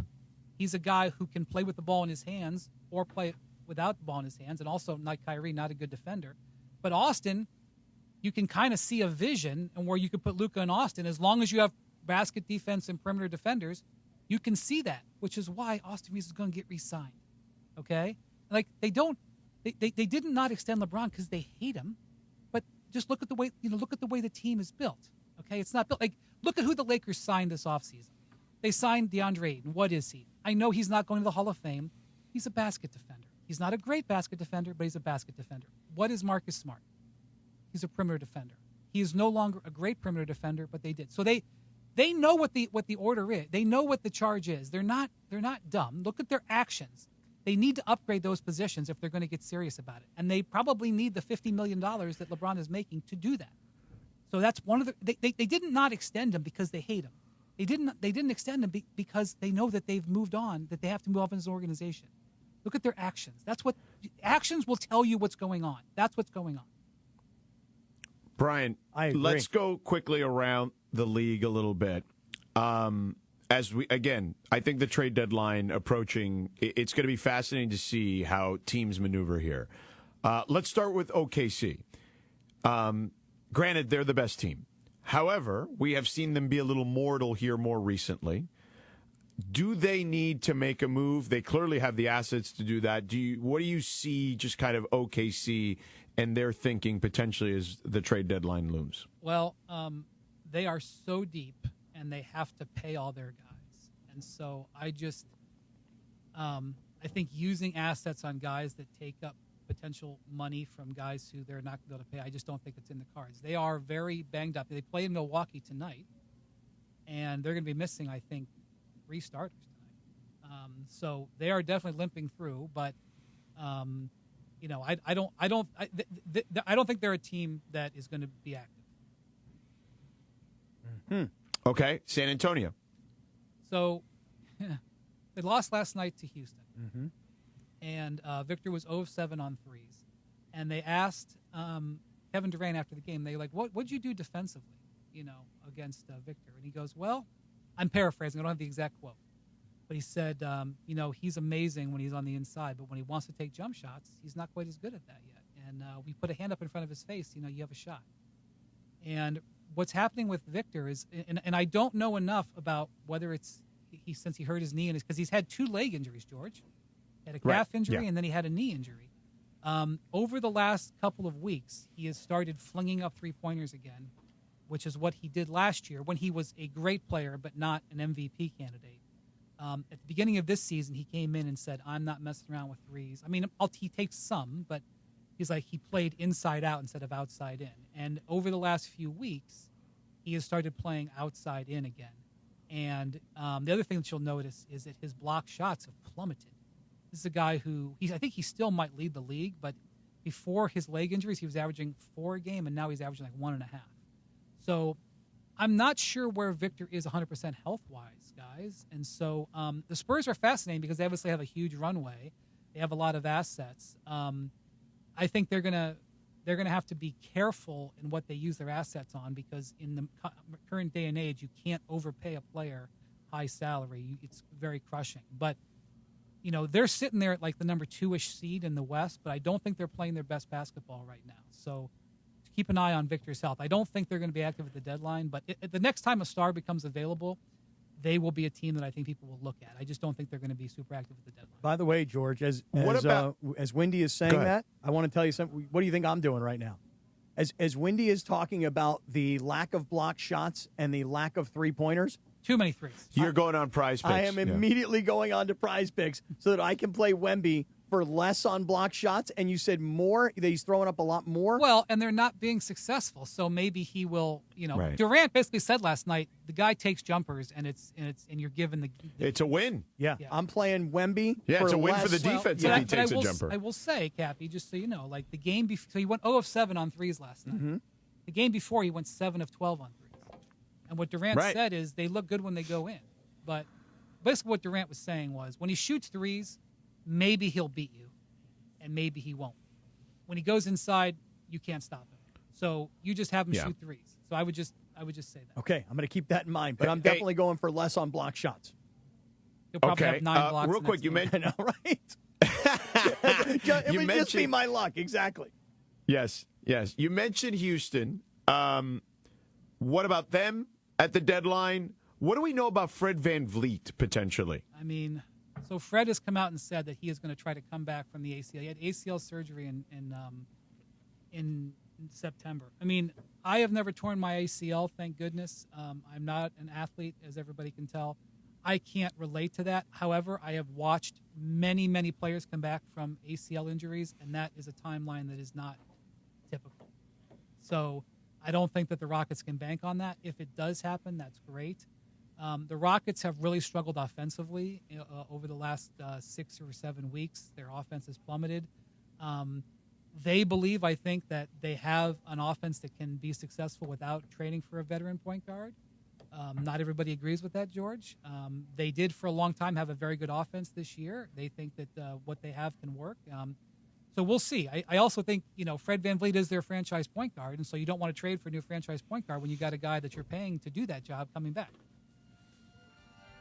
You have famously said, can you get rid of the music for 1 second? Come on, man. What's wrong with you, bro? Well, we have a break to get to. I mean, geez. We've been doing 30 minutes nonstop. But this is the Prize Picks Power Hour. We have Windy. Let's take advantage of this. Okay. Yeah. Well, George is producing. Wants to have. I would love for him to produce, actually.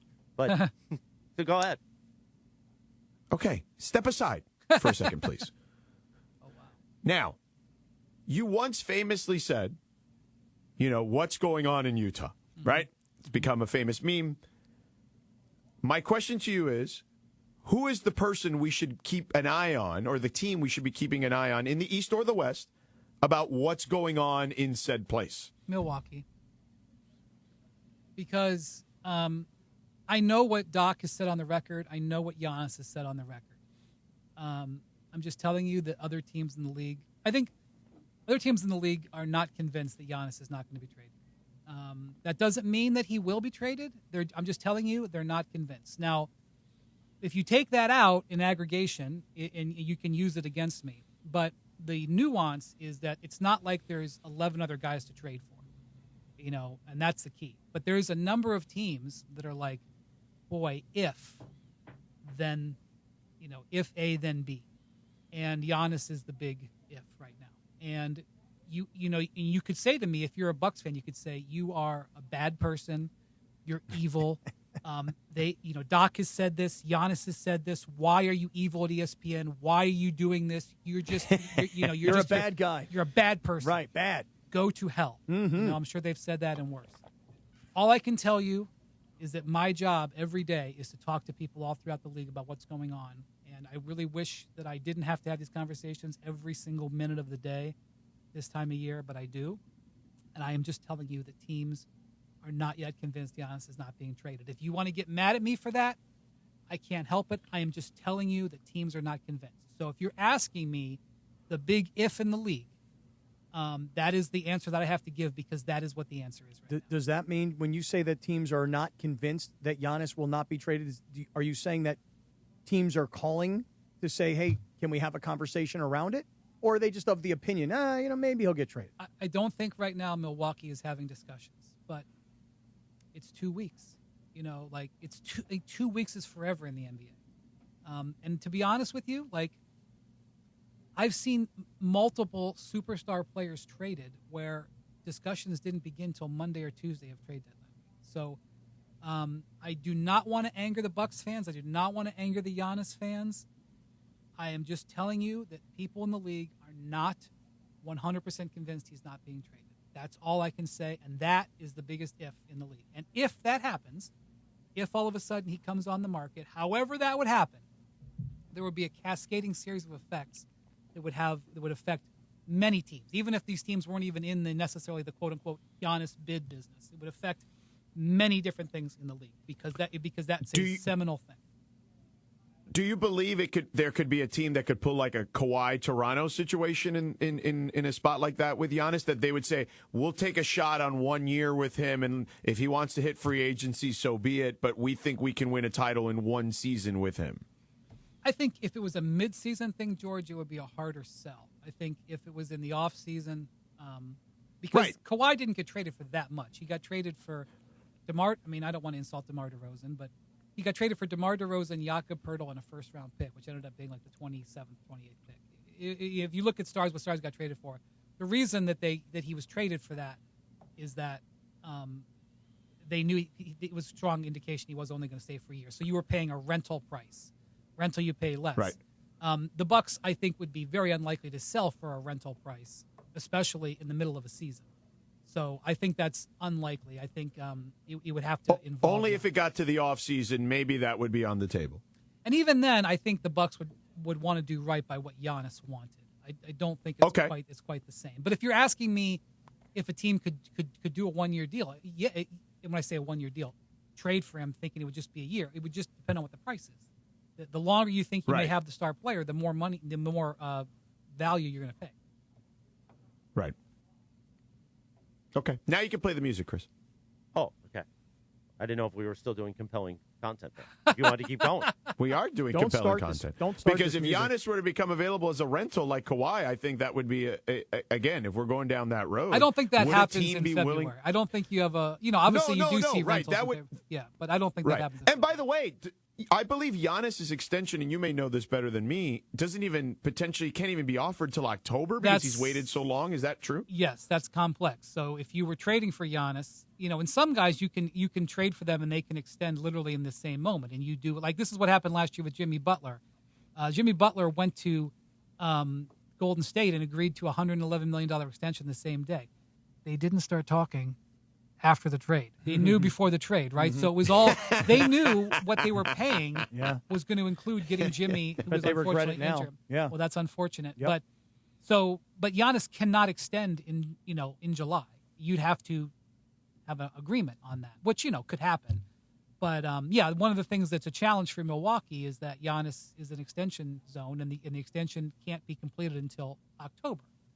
So, if Giannis could say to the Bucks, okay, like, we finished whatever in this season, by October, you better have a better team. And, they would have the summer to do that. But that happened last year. We thought Giannis was going to maybe make a move last year, and he didn't. So he has continued. Giannis's actions have indicated that he wants to stay in Milwaukee to this point. But his actions 6 months ago don't necessarily predict his actions in 6 months. But Giannis's actions so far, he has not asked for a trade. I don't even 100% know what happened last August. Last August, the Bucks and Knicks had negotiations, and it wasn't the Bucks' idea, and it wasn't the Knicks' idea. So you can, I guess we'll have to get to a court case for that, and we'll wait for someone's autobiography. But I'm not sure what happened there. But Giannis has not asked for a trade yet. So his actions have yet to just demonstrate that he wants to be traded. Now the he music. wants the divorce. Oh, no music. He wants the divorce. Okay, I'll keep the music down. It seems like he wants the divorce. You can play the music now. It seems like he wants the divorce. So now music? No music. No music. And doesn't want to ask for the divorce. Cappy, maybe you should counsel Giannis. I know. If there's somebody Cappy, who's an expert come in here in and divorce. play the music? You want to come play the music? Hey, I told you, stop playing the freaking music. Stop playing the music. We're in the middle of something here. Well, I thought we were doing the first ever No, you Lindsay can play it segment. because Cappy's talking about divorces now. Yeah. Turn that freaking music off, man. Oh, turn it off. He's going to helicopter that horse calendar right at the window. Cappy, you should counsel Giannis on getting a divorce. I think that's a Not great from his idea. wife, but from his team. I think that me and Giannis should go to Chick-fil-A. We should order ourselves about 60 chicken nuggets. We should sit down, and we should talk about what is or what is not a failure. That's just something that maybe... Snitches get stitches. Now you can play the music. It's not a failure, Eric. Well, we have 2 breaks, but I don't feel like doing 2 breaks. George, is it okay to play the music? So here's what I want you to do. Yeah, let's just combine the 2 breaks. Well, it's the same advertiser in it, so that's why we have 2 breaks. Okay, then let's just do 2 breaks. I know, Whatever. it must be nice not to worry about making money, but we have to make money, so we have to sell spots. We can't just do 100 minutes straight. We can also do good content that will allow us to make more money. Let me know when we start. Well, that's pretty insulting to everybody in the room. I think so Windy knows I'm congratulations joking on because that. he's my Colombo brother. But wait, I wish George was here. Wait, Morales just insulted No, Windy? I insulted Sedano, not Windy. Wait, do you feel like you were insulted, George, or do you feel like Windy was insulted? I feel like we should all be insulted by that because we're going to sit here like Christopher dictate what good content is. Oh, exactly. Never. Don't Never. belittle me. Absolutely, I'm insulted. Are you insulted? Stop that freaking music. Who's more insulted? Do you think Genie's more insulted or LeBron's team is more insulted? That's a good question. Yeah, there's another divorce that could be right. Another visit to Chick-fil-A for me and LeBron. Should we play Thankfully, the music I'm or in no the Good music? Karma headquarters today. Maybe we could talk about more money. Yeah, can you ask them to update our phone number finally or no? And do better pipes here in Milwaukee. Yeah, exactly. No music or music? Good music. No, I like the music now. Okay. Go, music, go. Yeah. The Sedano Kap Morning Show. We had a bunch of benchmarks that we were going to do, but we're not going to do them now. So we'll be back with more Windy next.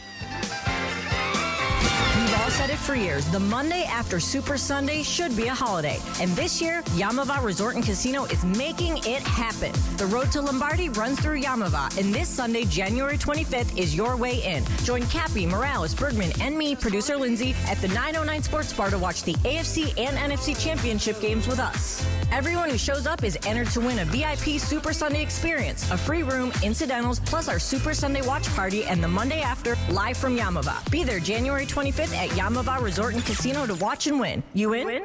One briefcase, one moment could change everything.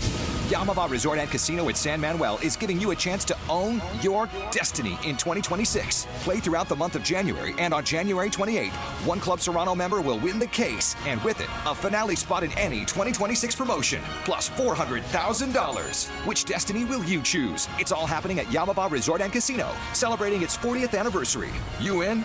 Details at Yamava.com. Must be 21 to enter. Please gamble responsibly.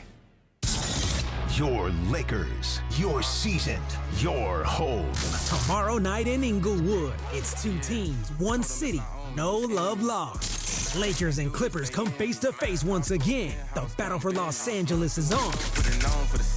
Coverage begins tomorrow night at 5:30 p.m. To LeBron, who drives baseline, got 2 Raptors in the air and laid it in. That guy's 41, Michael. The Lake Show lives here. 710 ESPN and the ESPN LA app. One briefcase, one moment could change everything. Yamava Resort and Casino at San Manuel is giving you a chance to own your destiny in 2026. Play throughout the month of January, and on January 28th, one Club Serrano member will win the case, and with it, a finale spot in any 2026 promotion, plus $400,000. Which destiny will you choose? It's all happening at Yamava Resort and Casino, celebrating its 40th anniversary. You in? Details at yamava.com. Must be 21 to enter. Please gamble responsibly. Mason and Ireland, the OGs of LA sports talk. Little known fact, Bryce Young, who went to Mater Dei, then he went to Alabama and won the Heisman Trophy, grew up listening to Mason and Ireland. I'm at a Laker game one day, and I see Bryce Young. He goes, John Ireland. I go, Bryce Young? I go, I'm surprised you know who I am. He goes, I grew up in Southern California, man. I've been listening to you for years. Makes you feel good. I'm a huge Laker fan. Could not have been nicer. Mason and Ireland, weekdays at noon on 710 ESPN. Mornings on ESPN LA will never be the same. Don't get dismissive with me. I'm asking you a question. Okay. Wow, don't get dismissive with my boy Sedano today, Bergman. Sedano and Kap have taken over Morning Drive. I'm going to get upset. Back to the guys. 9:43. The Sedano and Kap Morning Show on a windy Wednesday.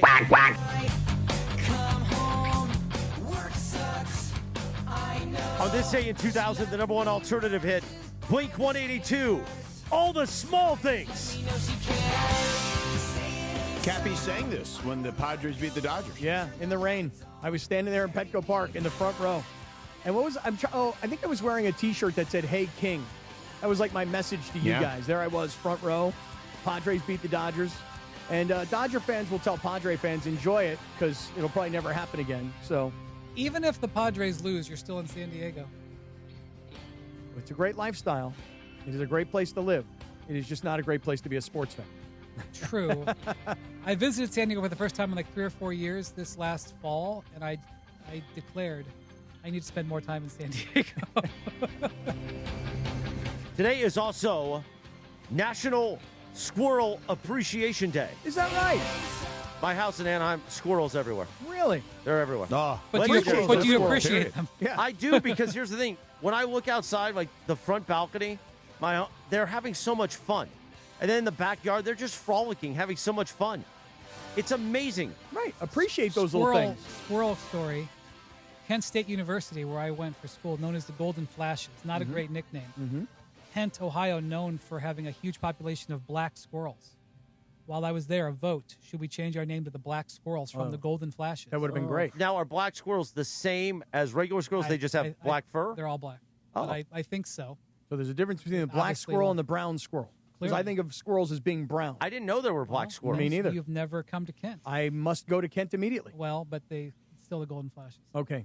So they didn't change the thing. So here's the thing, Wendy. I called one of their games this year, actually. They lost last night in overtime to number 25 ranked Miami of Ohio. I was watching it instead of the Lakers. I'm not going to lie. Miami of Ohio is they haven't lost a game yet. Correct. They were 19-0 and they lost in overtime. But Bernie, college basketball last night, your team. Huge UCLA, win. Oh, big huge win win Purdue last yesterday night. against Purdue. Fantastic. Yeah. Felt good. That's a quad one win. It was a when quad I one think win. of great Big Ten basketball, I think UCLA and Purdue. Although I will say this, one of the most fun moments I've had in the 10 years I've been in L.A. was during Lonzo Mania and being at Pauley Pavilion when Michigan came to town to play basketball. It was an event that day. Like, it was fun. So, like, He was such a actually great do player. think when you... He was a great player. They played George. They played in college. He was unbelievable They played to watch. Kent Yeah. State in the NCAA tournament in Sacramento. I went to it. Mm-hmm. It was a 15-2. Kent had no chance. But Lonzo was great. They had 3 first-round picks, right? T.J. Leaf. They had Right. they had 2. And then another guy. They had 2 or 3 really good players. So that was a good team. That was a good win last night for UCLA. And by the way, I looked at the scores just because I wanted to see. So UCLA had beaten Purdue, and in another Big Ten matchup last night, Michigan beat Indiana, and I thought it was so ironic that Indiana was being celebrated on the biggest stage in the world, right? That they've gone from the worst team in college football to national champions and Heisman Trophy, and their coach is one of the most lovable guys, and their basketball team sucks. You know what I mean? So for all those years, Indiana football was a laughingstock and basketball was everything. And now their basketball team sucks and their football team is national champions. How did that happen? I don't know, but I'll bet all those fans take the deal. Oh, I'm sure. Oh, sure. Oh, my God. Yeah. Somebody posted something yesterday on Twitter.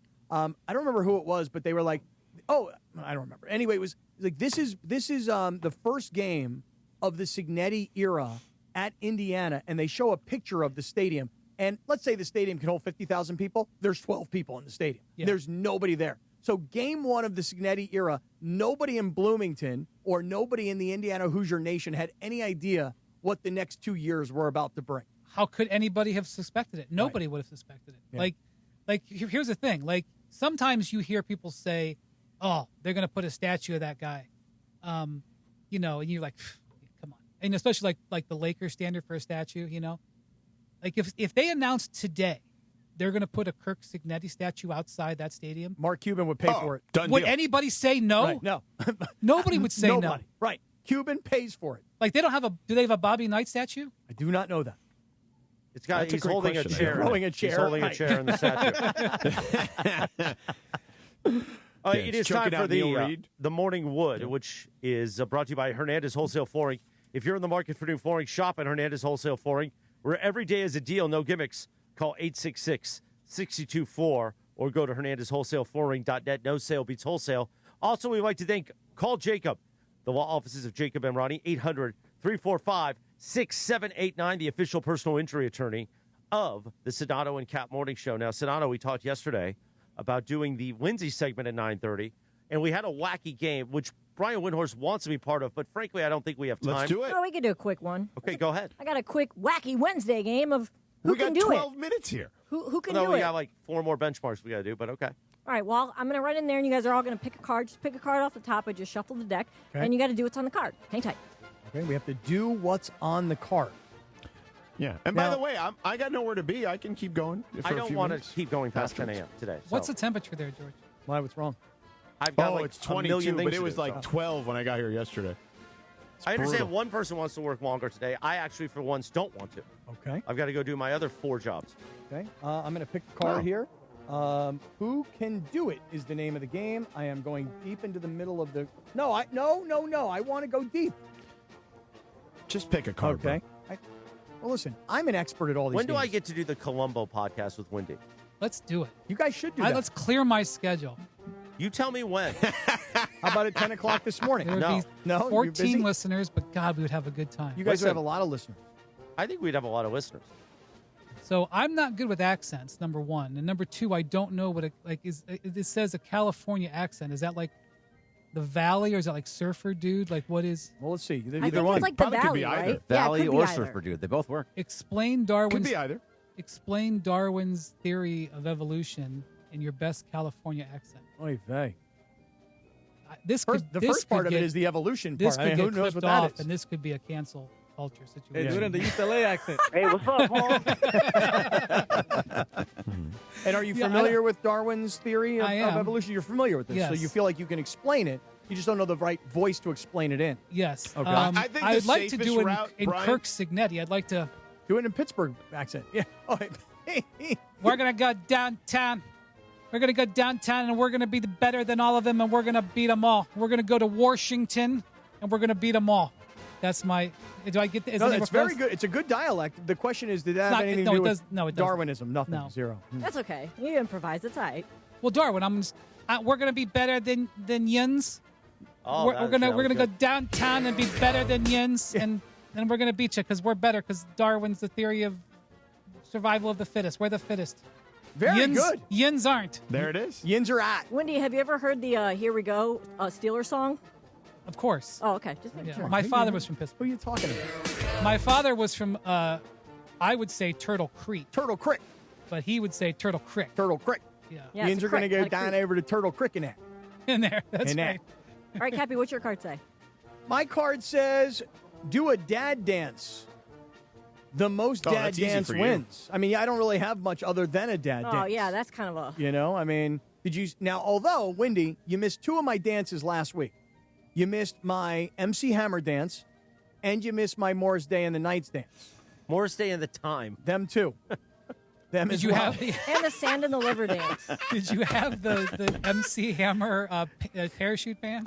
Sort of, kind of, but I think Chris was playing, what song were you playing? Were you playing like Too Legit to Quit? No, I think you can't touch this. Can't touch. Once Can't Touch Do you This want me to came play it on. right now? sure. Oh, yeah, hold on. Once Can't Touch This came You'd on. like the... Oh, Do yeah. it, Cappy. Wait, just wait. Now, listen. Here's what the card says. Do a dad dance.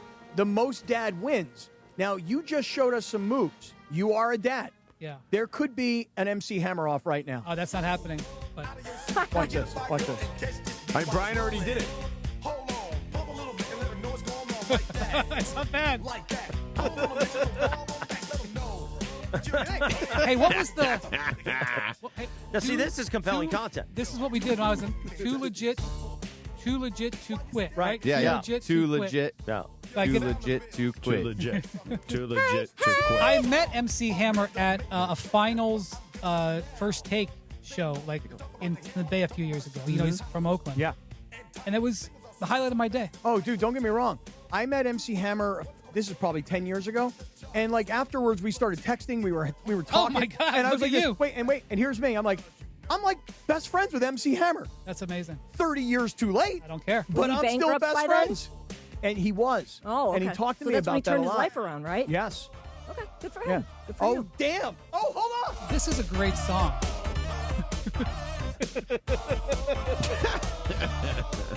The face is, I think, key. Have a time. All right, George, I'm going to read your card that I picked for you, okay? This is dangerous. God, I'm out of breath. Okay. Do your God, I'm best sorry. bird call. Oh, he's got this in his bag. I feel like you might have had this card before because it sounds very rehearsed, you know? Like it sounds very polished. No, we've Was we've that a done bird of bird prey? conversations, and I've just gone to the. That's why Cappy said right. this was in the bag because I Right. knew it. You're Because right. I've done no the problem. bird before. It's a good bird call. Christopher, what's on your card? And we've also done like a turkey. Make George up is calling him in. Make up a title for an erotic romance novel. Most erotic wins. Guys, this is right up your alley. Columbo and the Three Cappy and the Sisters. cushions. I'm going to leave it at that. Columbo and the Three Sisters. Just one more thing. Two more. Now, see, the great part about this is if we would have ended the show about 10 minutes ago, I would have walked in the back and everyone would just looked at me and gone, wow, you and Sedano today, huh? Now they'll be like, oh, man, that was great. Cappy dancing, Brian Windhorst making the Columbo joke. Here's what I'd always say. There's always time for everything. There are people that want the sports, and then we can give them the silliness. The silliness can happen instantaneously, organically, very quickly. The sports takes time. There's nuance to it. What if I'm a sicko that likes to watch? Well, That's fine. there's that too. Perfect for Columbo and her Three Sisters. Yeah, Ireland would watch Columbo and the Three Sisters. Oh, he would love that. No doubt. Does Bergie get the point? While also Yeah. listening to Brian and I talk, he'll probably, if he's not listening to the PTI podcast, he could listen to Brian and I, and he'd be very interested in the conversations we were having about the deadline, while also watching Columbo and the Three Sisters. For sure. Equally as erotic, I'm sure. Berg, read your card. Says person. Nobody has this, I think. Person with the most dating apps on their phone wins. So No, none of us zero, had that. zero, That's a zero, lame one. zero, It's the wrong zero, show zero, for that, zero, yeah. zero. Well, no, Yeah. Jorge does, but it's in a secret folder. Exactly. Laundry something. Which phone, George? That's the question. Oh, I have two. So which one do you want? Nowadays. I handed Berg a new card. Okay, Bergie. Wait, why are you trying to make me do this? Sing out your last received text message like you're in a musical. Ooh. Oh, that's easy. Let's hear. Wendy would like to play the Wacky Wednesday game. I don't know what kind of musical that is, but I like it. Right. Is that from Greece? Yeah. All right, Tell I me got more. Is that one. Mamma Mia? I can do it. Ready? Yes, here's. This is America, Jack. I could do that's kind of like my own. What was his name? Hamilton. Hamilton, yeah. James Brown. The thing about it is that my last text Or was James from Brown. Dave It could be James Pash, Brown. and it was it's anti-Sedano, so I just Oh, can't read do it, read it, read it. And you, Oh, there like you have you're in it. a musical. I'm just kidding. It is from my last text is from Dave Pash. Can you read it? It probably, if I had to guess what Dave Pash said to you, it probably said something like this. Hey, I was listening to you on Sedano and Cap. It's so great to hear you back up Cap about Luka and prove that Cap is so much smarter of a basketball man than Sedano is. Because Sedano thinks that Luka's not ready to just play the long game. And you have come in today and backed up my point time and time again. It's actually I'm going to do it in Marv Albert. Yes! That's it, just yes. Yes, exclamation There it point. is. And the foul. Ewing for 2. My last text message I received was from Travis Rogers, and it says, "The end of that Martha Moxley podcast sucks." Well, at least he's engaged in something. What podcast? We like to share true crime podcasts. And we were both excited for the conclusion of this one, and it was not very good. Okay. My card says make an animal sound without opening your mouth. Anyone else want to try it first? Do you know that Dave Pash doesn't eat cheese for the entirety of the football and basketball Well, he doesn't seasons? want Wait, why? Oh, I the know. dairy yeah, in your dairy. throat. He doesn't do any dairy. He also does it right because the throat. He doesn't eat popcorn. That's right. By anytime the way, near- because of near Marv game. Albert. Marv Albert, he saw. Correct. He met Yes. his idol Marv Albert one day at Yeah. a game, and he was eating popcorn, and Marv chastised him. Wait. But he will said, not. He said it like this. He goes, "You eat popcorn before a game? What if it gets lodged in your throat?" Marv was so old school. We did a broadcast one time, and he goes, "Wait, who's my sideline guy?" And they're like, "Well, it's this guy, Scott Kaplan." He's like, "Who?" Like, I was worried the entire broadcast he was not going to get my name right. We sat before the game. He goes, "Okay, Kaplan." He goes, "Tell me what you're going to talk about today." I told him 3 things. He wrote them on a napkin. He literally wrote my 3 notes on a napkin, and that was okay. I'll come down to you. I know what you want to talk about. You're good. Just please remember my name. Are you as Mr. big Albert. of a pro though as Pash that you would not eat cheese? Which he loves pizza. No, I would. I eat everything. That's kind of the problem. You know, Mike Trudell doesn't eat cheese. He doesn't also- like it. Yeah, but he just doesn't like the taste of it. Which it's is not weird. because Like, of a broadcast thing. I just feel like that's a very. He likes it only on pizza. Yeah. Yeah. Cap looked So, at me whatever. as though he thought I was going to make a joke. No, I'd like some pizza. That sounds good. No road pie. You want to get a pizza today? As long as it's after my fasting window. What time's that? Today, like 5:30 p.m. would be nice. Oh, really? Yeah, but we you're gotta going, wait till we gotta wait till you're later. going till dinner to Yeah. somewhere. Well, I'm gonna have pizza tonight and burgers. I think. Oh, well, that sounds healthy. Mm-hmm. Good for my fast. All right. But he's not putting cream in his coffee, so you're fine. No, he's not a cream. Well, we got to get you up to cream. Oh, yeah, it's time to read our calendar of the day from Don't Sweat the Small Stuff. And, Windy, this is the thing. So, just to give you background, because now the Windy Wednesdays is the thing. You'll probably be here for this portion. Windy gave us all a book, Don't Sweat the Small Stuff, to read over the holiday break. Then He's she very also kind. It is. It's a great book because I've been known to blow up. He's at trying times. to calm him down. Yeah. You know. Then she bought the show this calendar that we would read from every day, a daily calendar. So today, Wednesday, January 21st, 2026. Don't be afraid to take baby steps. To become successful, it's critical to focus on what you can do, not on what you can't do. Baby steps are the vehicle, an essential part of the journey toward abundance, Cappy. Inch by inch, it's a cinch. Yard by yard, it's very hard. Oh, I like that. That's the Browns motto. Oh, man. Indeed it is. It is time for the Dealer's Choice Real Deal, brought to you by Seller's Advantage. Want to sell your house? Before you call an agent, call Seller's Advantage. They'll buy it as is with a competitive cash offer. No repairs needed. They make selling easy. Call 888-390-AS-IS for a no-obligation offer, or visit sellersadvantage.com, DRE 01961658, Cappy. Well, I feel for you, George. I know you don't care when people rip you on social media, but my God, you're taking it today.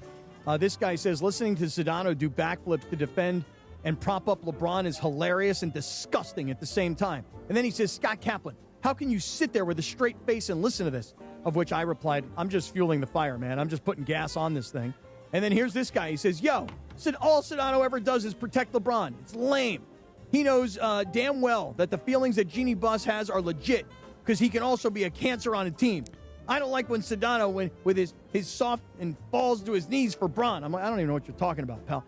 George, like the Seahawks fans that are all over us because how dare we take the Rams to beat the Seahawks this upcoming Sunday in the NFC Championship game. The LeBron haters are out for you this morning. By the way, I know we gave you a hard time yesterday about the Seahawks fans. They posted something in the afternoon show. with me in it, so I was tagged.